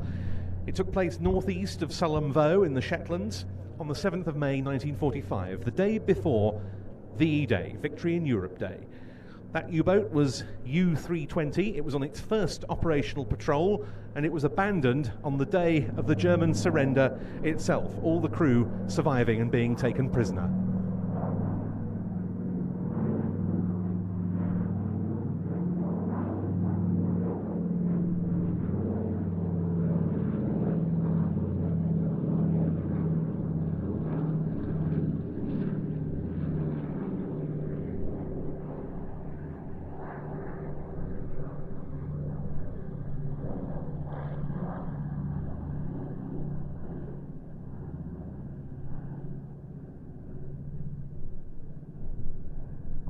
Undercarriage coming down now on this aeroplane, built by Canadian Vickers. Canadian-built Catalinas being known as Cansos. It served initially with the Royal Canadian Air Force. It then spent quite a long time as a firefighting water bomber with, amongst others, Protection Civile in France and the Canadian province of Saskatchewan. It was bought by its current owners, Catalina Aircraft, in 2002, and a couple of years later ferried to Duxford for operation by plain sailing.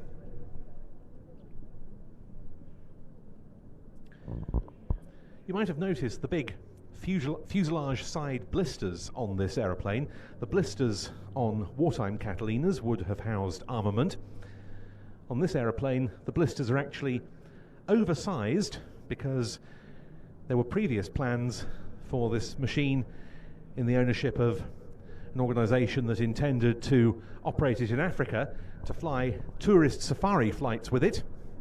That came to nothing, and the aircraft has ended up being one of the favourite display items at so many of the Duxford events.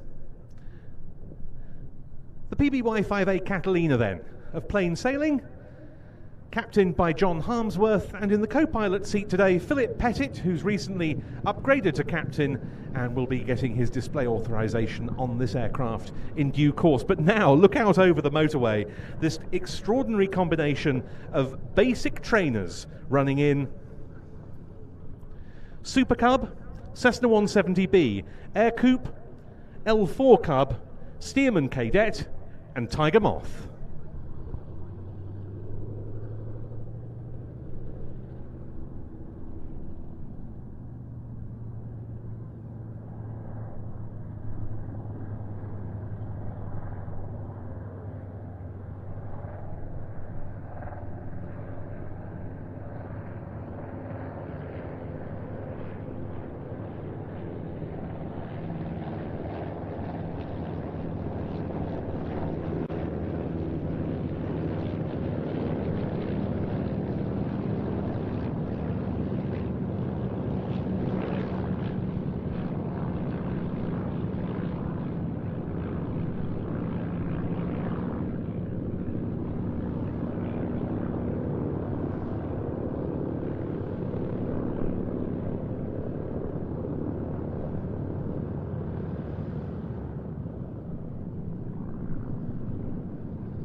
a very wide range of different configurations embodied by these aeroplanes. Biplanes, high-wing monoplanes, low-wing monoplanes. Well, one low-wing monoplane. And a variety of design philosophies at slightly different points in history regarding how to create a good elementary trainer for either the military or civilian markets. The aircraft in the lead is the Cessna 170B. The 170 family developed from the earlier 120 and 140 models. An aircraft of greater capacity with various other design improvements. And it was sold in significant numbers, but perhaps it's best known as the progenitor of the enormously successful Cessna 172 family, which has gone on to be the world's most produced aircraft.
The Cessna 170B leading this formation dates from 1952.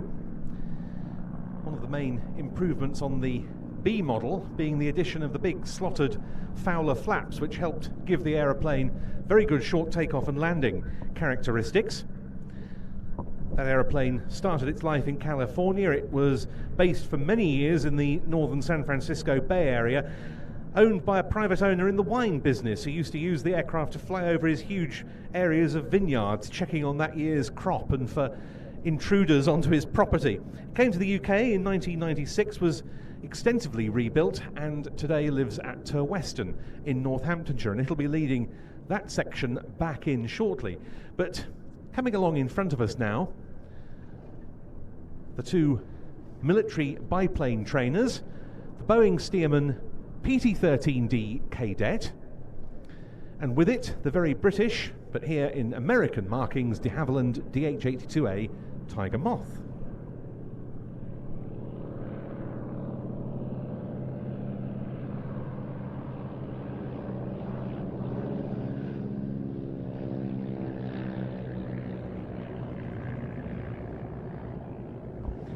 The Boeing Stearman Model 75 was bought first by the US Navy, who called it the N2S, and then the US Army Air Corps. There were two main models, the PT-13, which mainly had Lycoming engines, or the PT-17 with a Continental, and it became the standard primary trainer of the war years with both United States forces and with the Royal Canadian Air Force, built in enormous numbers. This one in the classic blue and yellow US Army Air Corps training colour scheme. It's a PT-13D model, served with both the US Army Air Corps as such and with the US Navy as an N2S.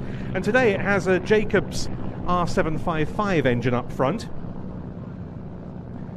It's owned by Peter Fernandez and is operated by Anglian warbirds on flight experiences from Earl's Cone in Essex. And when we see Stearman cadets like this in military colours along these lines, they recall in particular the Arnold scheme, which former commanding general of the US Army Air Corps, General Henry Hap Arnold, set up as one of several training schemes. It was established by the British to train its and Commonwealth pilots outside the UK. Nearly 8,000 students entered training at US Army Air Corps facilities under the Arnold scheme, of whom nearly 5,000 passed out successfully. They were stationed at 6 bases, the Stearman cadets, in different states, and if successful, the trainees under the Arnold scheme would progress on to basic training on the Vultee BT-13 and the advanced stage on the T-6 Texan. The Tiger Moth we've got here, meanwhile, is it represents one of those that were used as station hack and communications aircraft by various units in US 8 Fighter Command during World War II.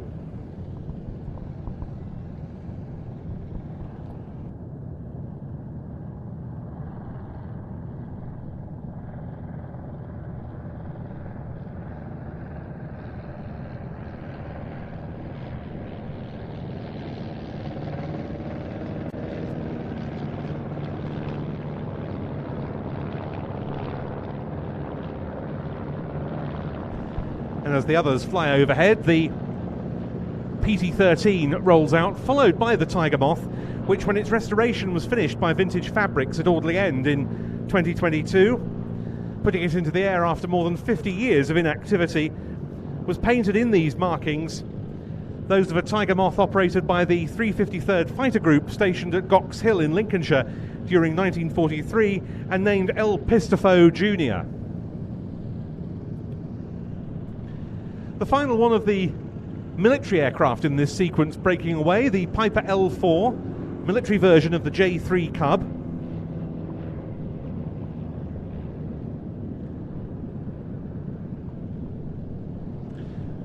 We saw several more of these lovely machines at our D-Day 80 Spring Air show last month, and indeed they're most renowned for their roles as artillery spotting liaison aircraft over battlefields such as those in Normandy 80 years ago.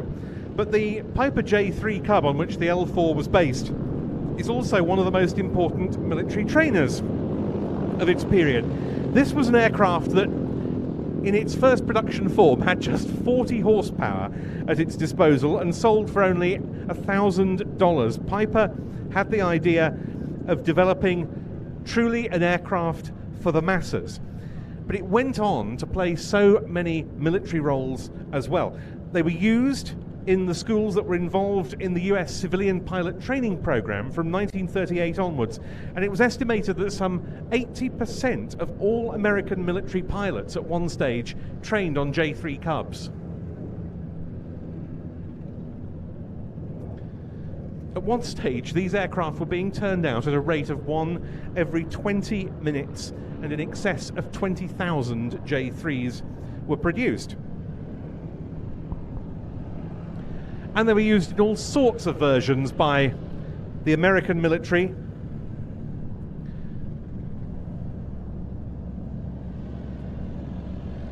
Apart from artillery spotting, they were used, like the Tiger Moth, represented by the one that we've just seen, as station hack aircraft. The 78th Fighter Group at Duxford had a few Cubs.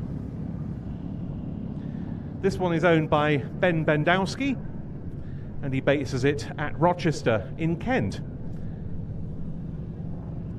But now the Cessna 170B coming across in formation with the Piper PA-18 150 Super Cub and the Alon Air Coupe.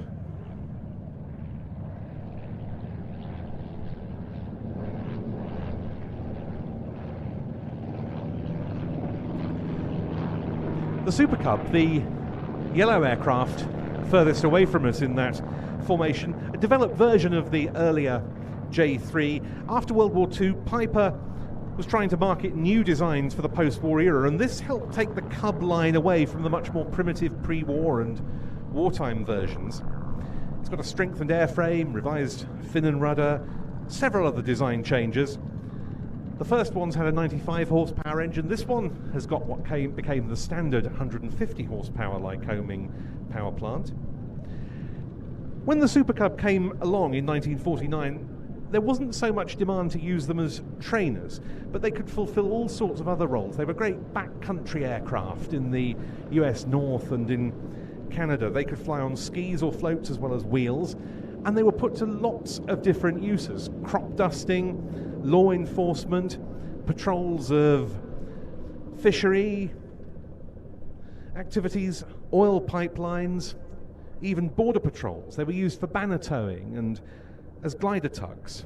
And there were some very unusual applications for Super Cubs. 10 of them were flown by the US Atomic Energy Commission in the 1950s for uranium exploration in the western US. They were fitted with gamma radiation detectors for geological surveys. And small numbers are still flown by the US Fish and Wildlife Service on species and habitat surveys, or for aerial shooting and dispersal purposes.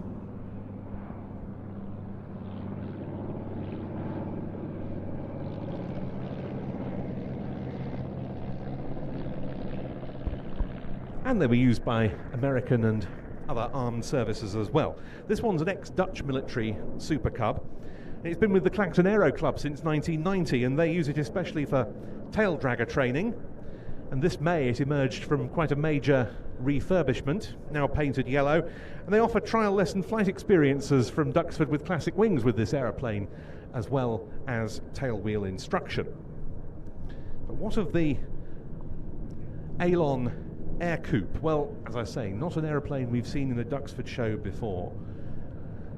An aircraft that owes its existence to a man called Fred Wyke, who worked for the National Advisory Committee for Aeronautics, NACA, the forerunner of today's NASA, as Assistant Chief of the Aerodynamics Division in the 1930s. He was particularly concerned with stability and control of aircraft, and in particular how to prevent aircraft from getting into spins.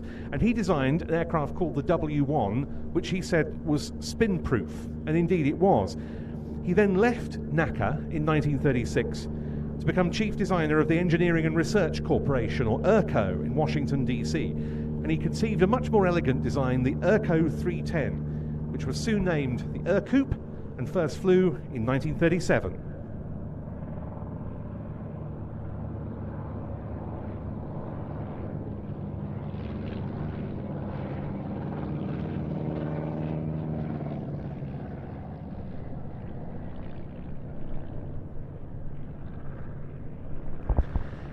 And it brought about several real advances in safety, the two-seat Air Coupe.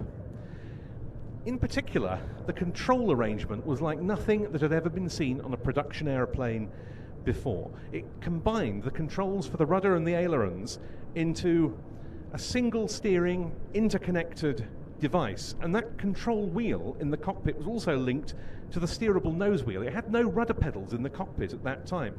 The idea was to make it simpler and safer for the low-hour private pilot, whether in the air or on the ground.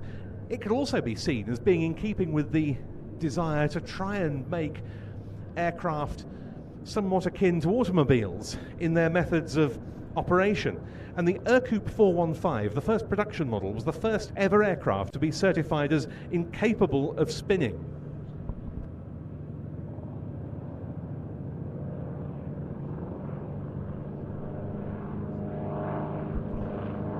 And there's a break that again we've not seen before over Duxford. Early sales were very encouraging of the Air Coupe. Then came war. They were tested by the US Army Air Corps as a potential observation aircraft. During wartime, they were flown by the civilian pilot training program in the US and the Civil Air Patrol. The Civil Air Patrol flew coastal patrols with aircraft like this. One of them, in August 1941, conducted pioneering trials of rocket-assisted takeoff equipment. The market rather waxed and waned, though, after the war. 5,000 odd were built by Erco between 1946 and 48. But then the company collapsed. The type certificate was taken on by several different firms, including Alon, which was set up by two former Piper executives. They built these aircraft from 1964, including this one, an A2 Air Coupe, the name being changed from the similar sounding but differently spelt Air Coupe. And the key difference here is that this model was one of those that was given rudder pedals to make the aircraft more suitable and familiar as a trainer. And the nose wheel steering was connected to the rudder pedals. Quite different to fly, pilots say, from perhaps more regular light aeroplanes. But a very characterful, very pretty aircraft. This one dates from 1966. It's been on the British Register under different registrations since it was new. In 2022, it was bought by a father and son pairing, Jonathan and Harrison Gross. The aircraft restoration company here gave it a major overhaul, including upgrading the instruments. And they've now been joined by a third co-owner, and they're looking for a fourth. So if you're interested, then do a search for it online, and you might be able to become one of the custodians of that very rare piece of American flying training history. It was our head of airfield services, Tom Turner, at the controls of the Air Coupe, Alex Luton in the Cessna 170B, and Phil Hardesty in the Clacton Aero Club Super Cub. We had Nigel Wilson in the Stearman Cadet, Clive Denny in the Tiger Moth, and Ben Bendowski in the L4.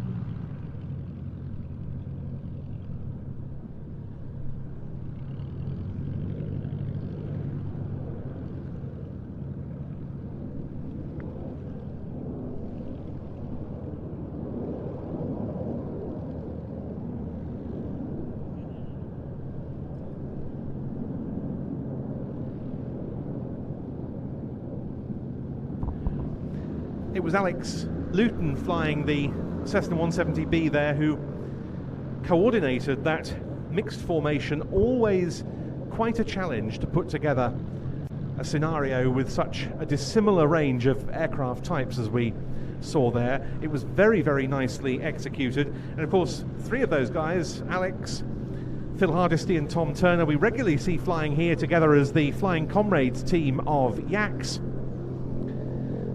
And Alex and Phil trained together in the United States.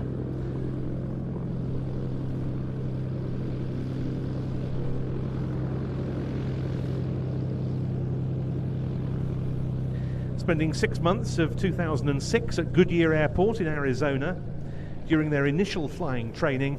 Both of them now fully fledged commercial pilots, as well as very active on the display circuit, and so very fitting for them to be here taking part in our American-themed flying day. The aircraft in our next slot then getting airborne, the Lockheed 12A Electra Junior first off, and then we've got the fighters of a similar era that will be joining it. The Curtiss P-36C, the Curtiss Hawk 75A1, and the Grumman FM2 Wildcat.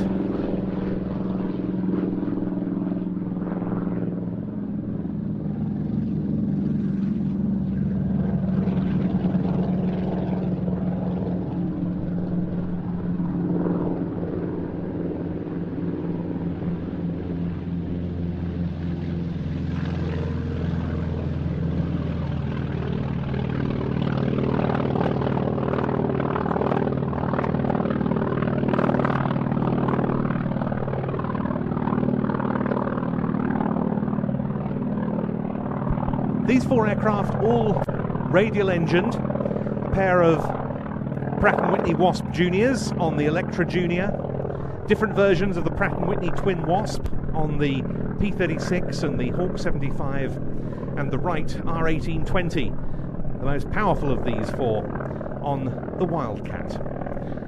And these, as I say, all late 1930s contemporaries in design terms. And it'll be very interesting to see them flying together, because there were quite a few impressive designs for corporate aircraft or aeroplanes for the particularly well-heeled private owner that emerged from the United States in the 1930s. We think of the single-engine Beech D-17, the stagger wing, one of which we can see out on the flight line in front of us. And then there was the Lockheed 12, the Electra Junior, a smaller version of the Model 10 Electra. This aircraft was intended as a feeder liner, but it was also used by business and some private owners.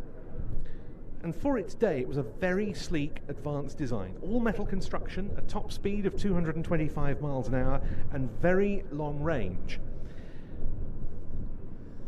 At the same time, Curtiss and Grumman were developing new fighters for, respectively, the US Army Air Corps and the US Navy. And we'll see the results in formation with the Electra Junior in the form of the P-36C, an ex-US Army Air Corps fighter, the Hawk 75, this one an ex-French Armée de l'Air example, basically equivalent to the P-36, and the naval fighter amongst them, the Grumman Wildcat, this an FM2 model produced late in World War II by the Eastern Aircraft Division of General Motors.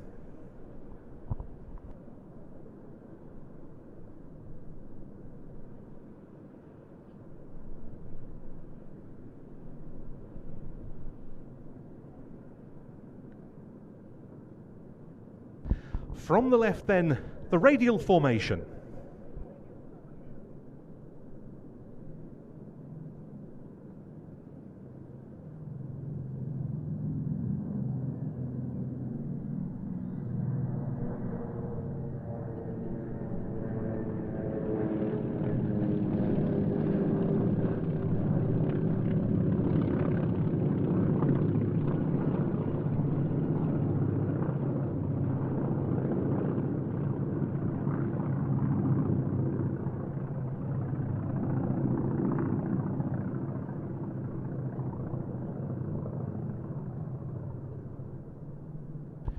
Well, what a sight that was. Another combination unique to this show and led by what has to be one of the most significant individual airworthy historic aircraft in the world today. The Lockheed 12A, now owned by Fighter Aviation Engineering and based here, but which is most famous for its clandestine photographic reconnaissance activities undertaken on behalf of the British Secret Intelligence Service, no less, in the run-up to World War II by one of aviation's great adventurers, the Australian-born Sidney Cotton.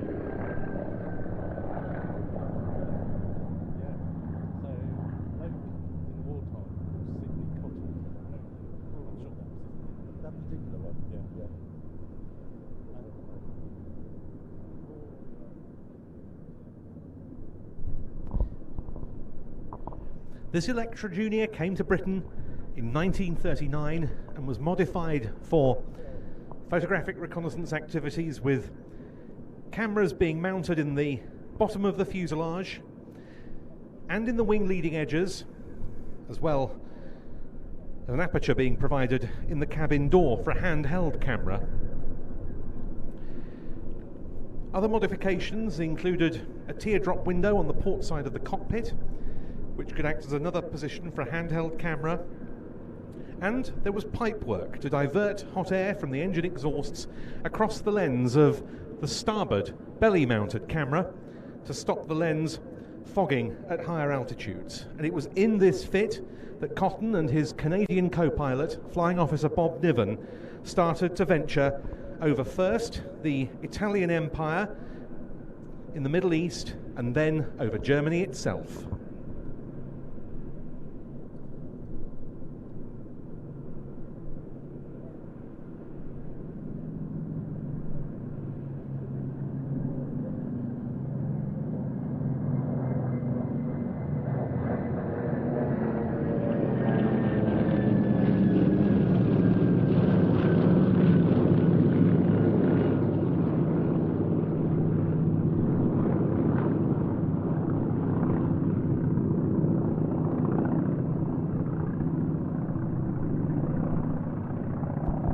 And there it is, breaking up and away.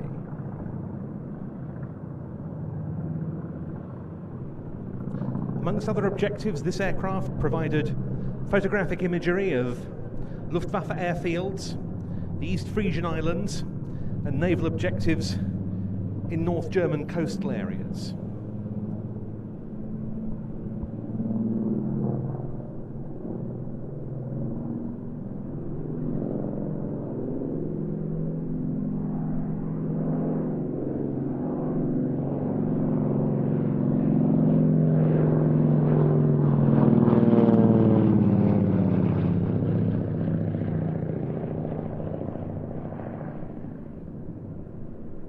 Several times this very aeroplane flew to Berlin in the run-up to the outbreak of World War II, ostensibly on business associated with Cotton's cover story,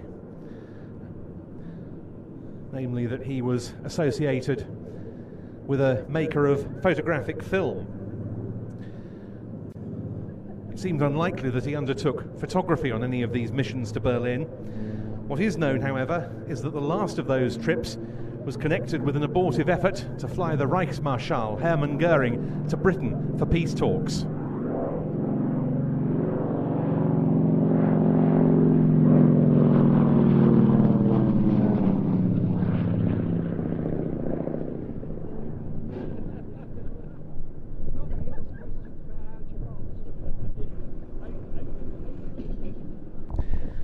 Then, when war broke out and the aircraft could no longer fly to or over Germany, it carried on its photographic work, flying to the west coast of Ireland to check on reports that U-boats were refueling there, and to photograph Dutch and Belgian ports to check on the presence or otherwise of boom defences.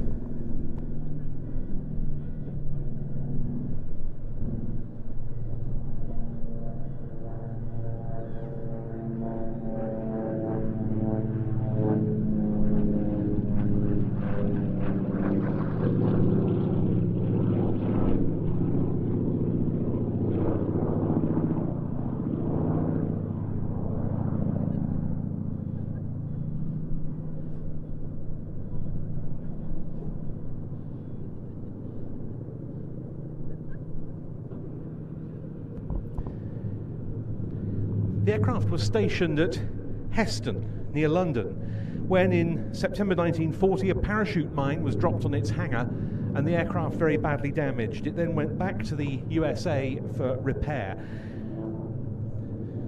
It then took another 83 years for the aircraft to fly again in Britain, doing so in March last year after Air Leasing put it back into the air.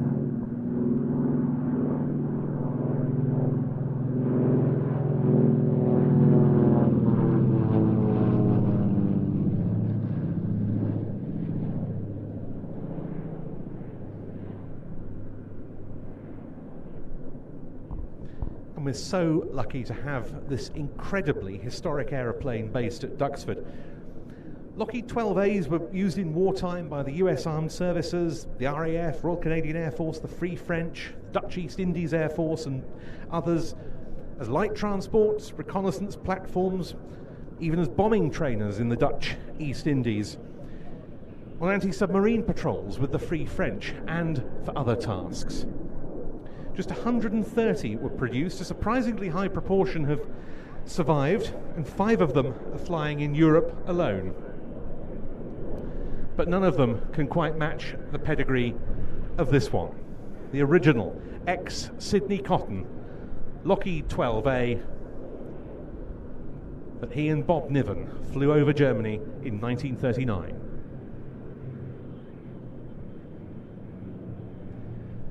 The aircraft flown for us today by that splendid exponent of so many things in vintage aviation, John Corley, and with him another very talented warbird pilot, the co-pilot for today, Gabriel Barton.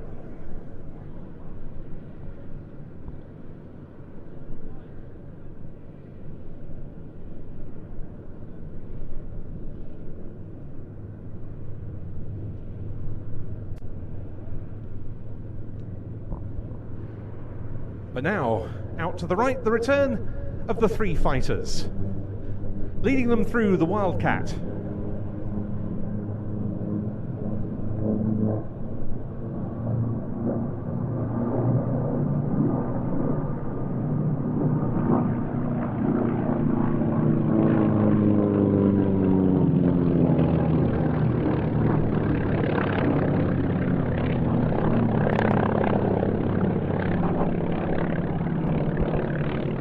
Followed by the gleaming silver P-36C and then the Hawk 75.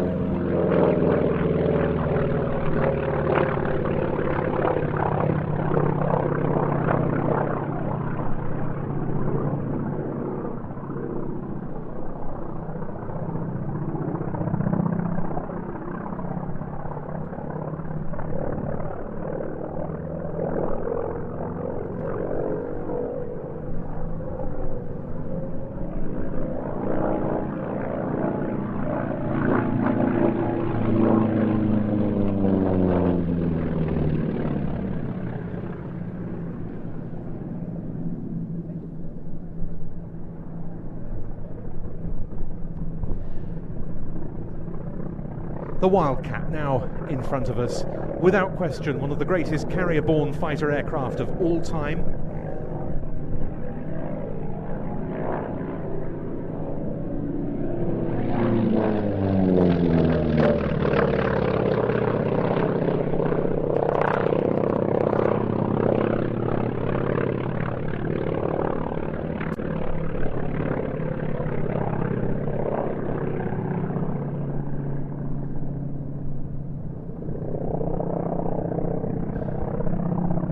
The late, illustrious Royal Navy test pilot Captain Eric Winkle Brown flew Wildcats, known then to the Fleet Air Arm of the Royal Navy under the name Martlet, in combat himself with 802 Squadron, and he called this aircraft a tough, fiery, beautiful little aeroplane.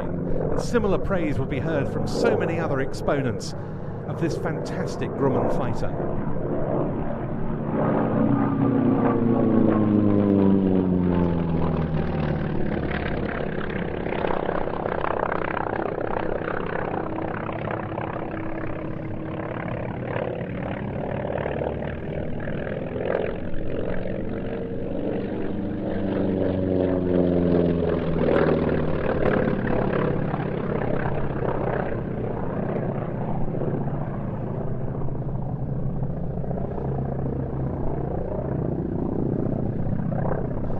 When America went to war, following the Japanese attack on Pearl Harbor in December 1941, the Wildcat, known in its original Grumman-built form as the F-4F, was the US Navy's primary fighter.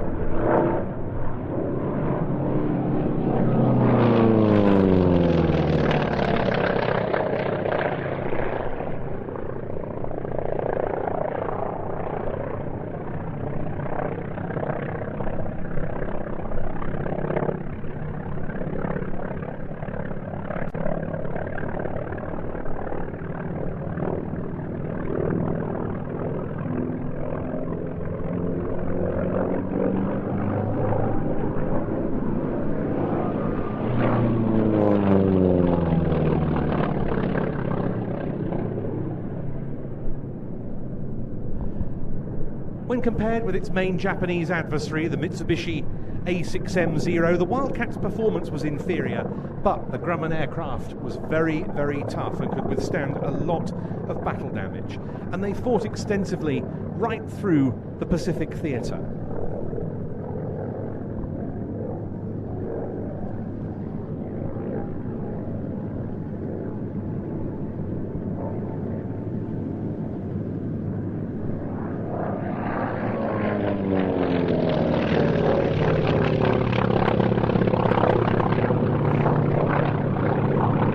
They were also flown during the invasion of Vichy French-held North Africa, Operation Torch, and during the Battle of the Atlantic with the Fleet Air Arm of the Royal Navy as well. And the one we've just seen from the fighter collection is in the colours of a late war Wildcat 5, with D-Day invasion stripes added. The Royal Navy started calling them Wildcats again towards the end of the war, and Wildcats of 846 Squadron provided fighter cover for anti-submarine patrols in the western approaches during the D-Day period, trying to stop German submarine interference with the Operation Neptune landings. This one, as I said, an FM2 model built by the Eastern Aircraft Division of General Motors, which actually turned out 3 times as many Wildcats as Grumman itself.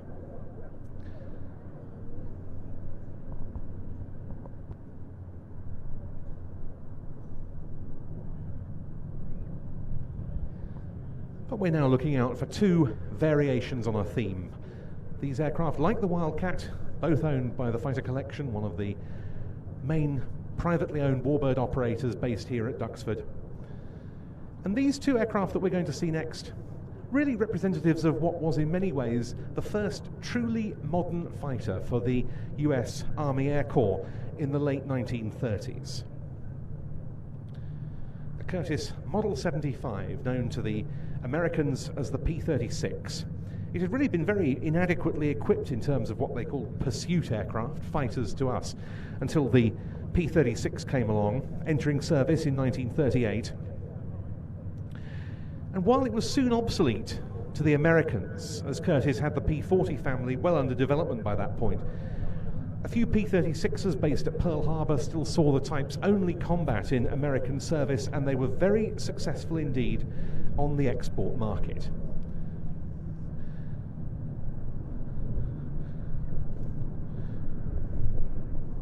While the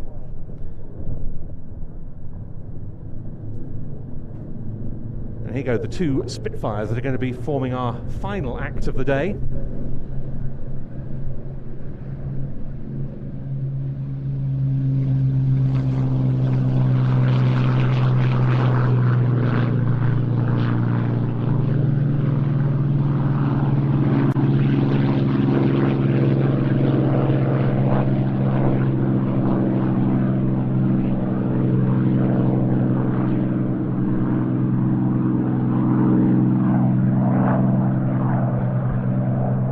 While the polished silver aeroplane that we're going to see, the P-36C, is the one whose colour scheme really accentuates the aircraft's lines. It's the one in camouflage, the Hawk 75A1, that tells so much of this aircraft's slightly later combat history, with both France's Armée de l'Air, then the air arm of Axis supporting Vichy France, the Armée de l'Air de l'Armistice, and then back with the Free French later in World War II.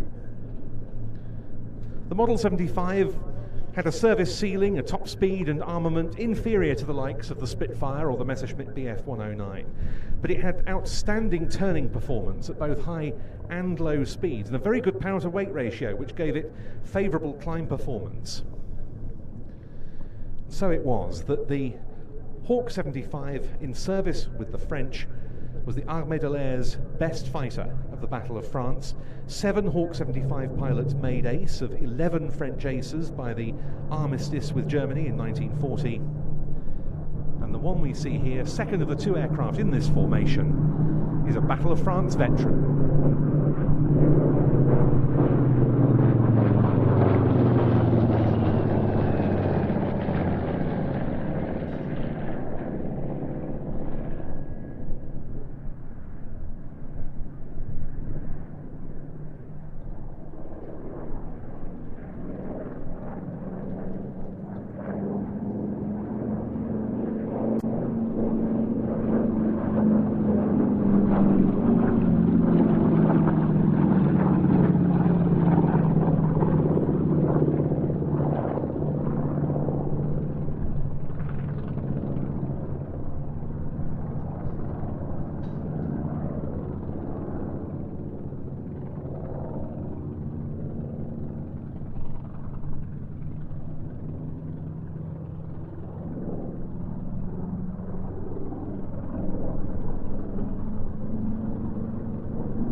two such underrated but important fighters, the P-36C and the Hawk 75.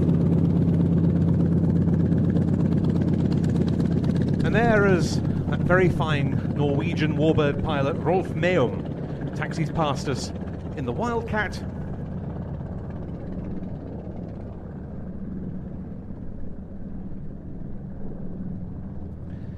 So Pete Kinsey and Brian Smith prepare to bring in the P-36 and the Hawk 75.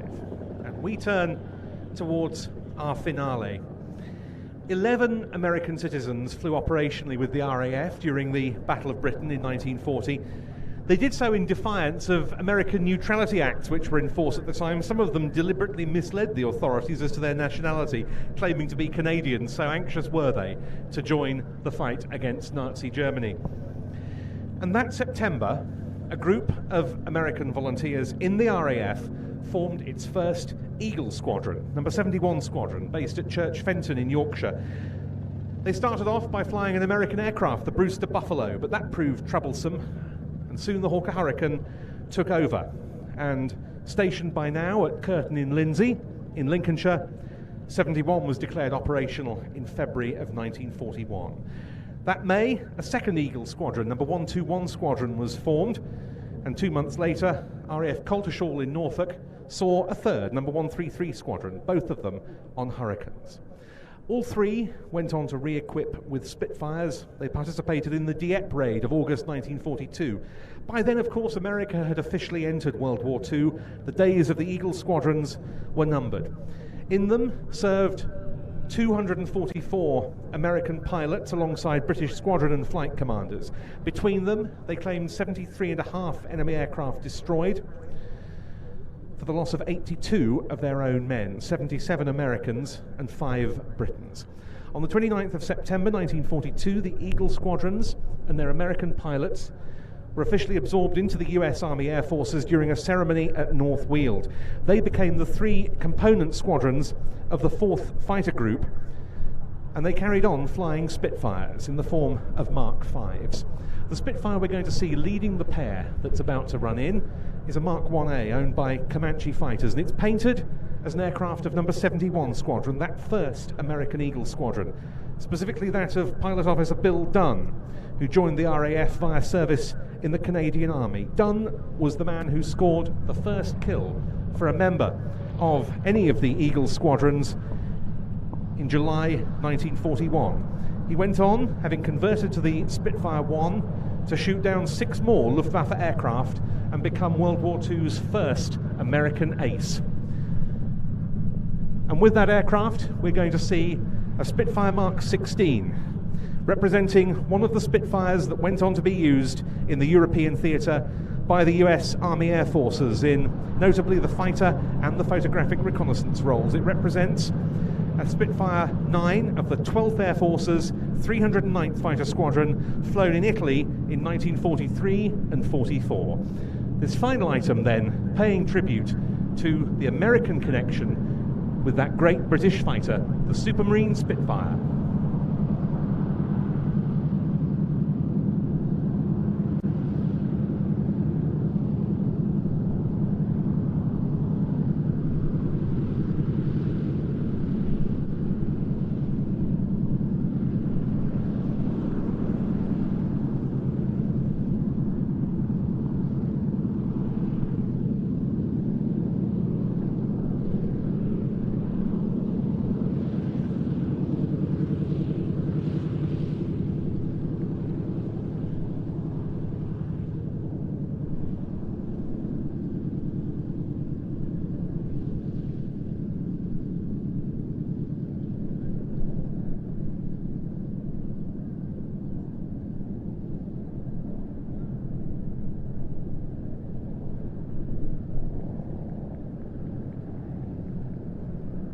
In then, from the left.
Well, how better to conclude any Duxford Flying display than with Spitfires, but on this American-themed Flying Day, how better than to do so representing through their markings the American connection of this fighter. The Comanche fighters, Spitfire 1A, that led that initial formation, was in the hands of Anna Walker, and we're now going to be bringing into land the Suffolk Spitfire, the Mark 16. Plenty more Spitfires to be seen at all of the remaining flying events here over the course of the rest of the season, especially at our Duxford Battle of Britain Air Show on Saturday the 14th and Sunday the 15th of September. One of the biggest warbird displays in the UK this year. Advance tickets only, of course, and they can be bought right now via iwm.org.uk. But as far as the other flying events between now and the end of the season are concerned, our Duxford Flying Evening comes next. Saturday the 17th of August is the date for that. The flying starting much later than at all of the regular flying events and air shows, and coming to a close with, as always, some pyrotechnic accompanied flying, this year courtesy of Brendan O'Brien's Otto the helicopter and the two Grob G109Bs of those outstanding aerial entertainers that have graced so many pyrotechnic events in recent years, Aerosparks. Then we move on to our next flying day, which is the number 19 Squadron Flying Day, recalling some more of Duxford's famous former residents. That's on Saturday the 31st of August. Then it's the Battle of Britain Air Show, as I say, on the 14th and 15th of September, and we bring the season to a close with our flying finale, one not to be missed, Saturday the 5th of October, the date for that. Details of participation and how to buy tickets all on the website, and I'm sure tickets will go very fast indeed for all of these events, just as they have done for today's sellout.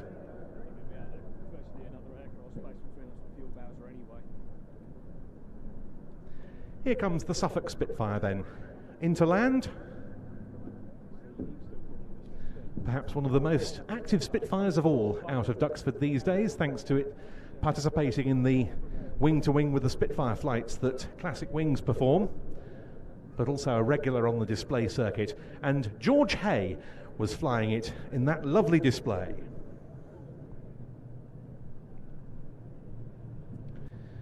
The ground activities, of course, remain open for a good while yet, so if you haven't had a chance to look round the outdoor displays of military vehicles, the pop-up museums from all sorts of organisations across East Anglia commemorating the US 8th Air Force in particular, and everything else that there is to offer at this flying day, then get along to it now.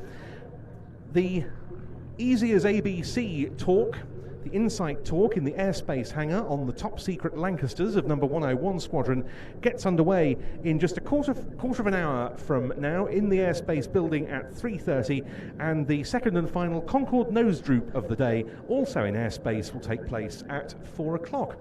But as George Hay taxis in with the Spitfire 16, all that remains for me to say is thank you so much for attending this flying day. The Americans, hope you've had a great day with us. Hope you continue to have a great day with us and a lovely weekend as well. So from me, Ben Dunnell, and all of the IWM Duxford Flying Days team, it's goodbye.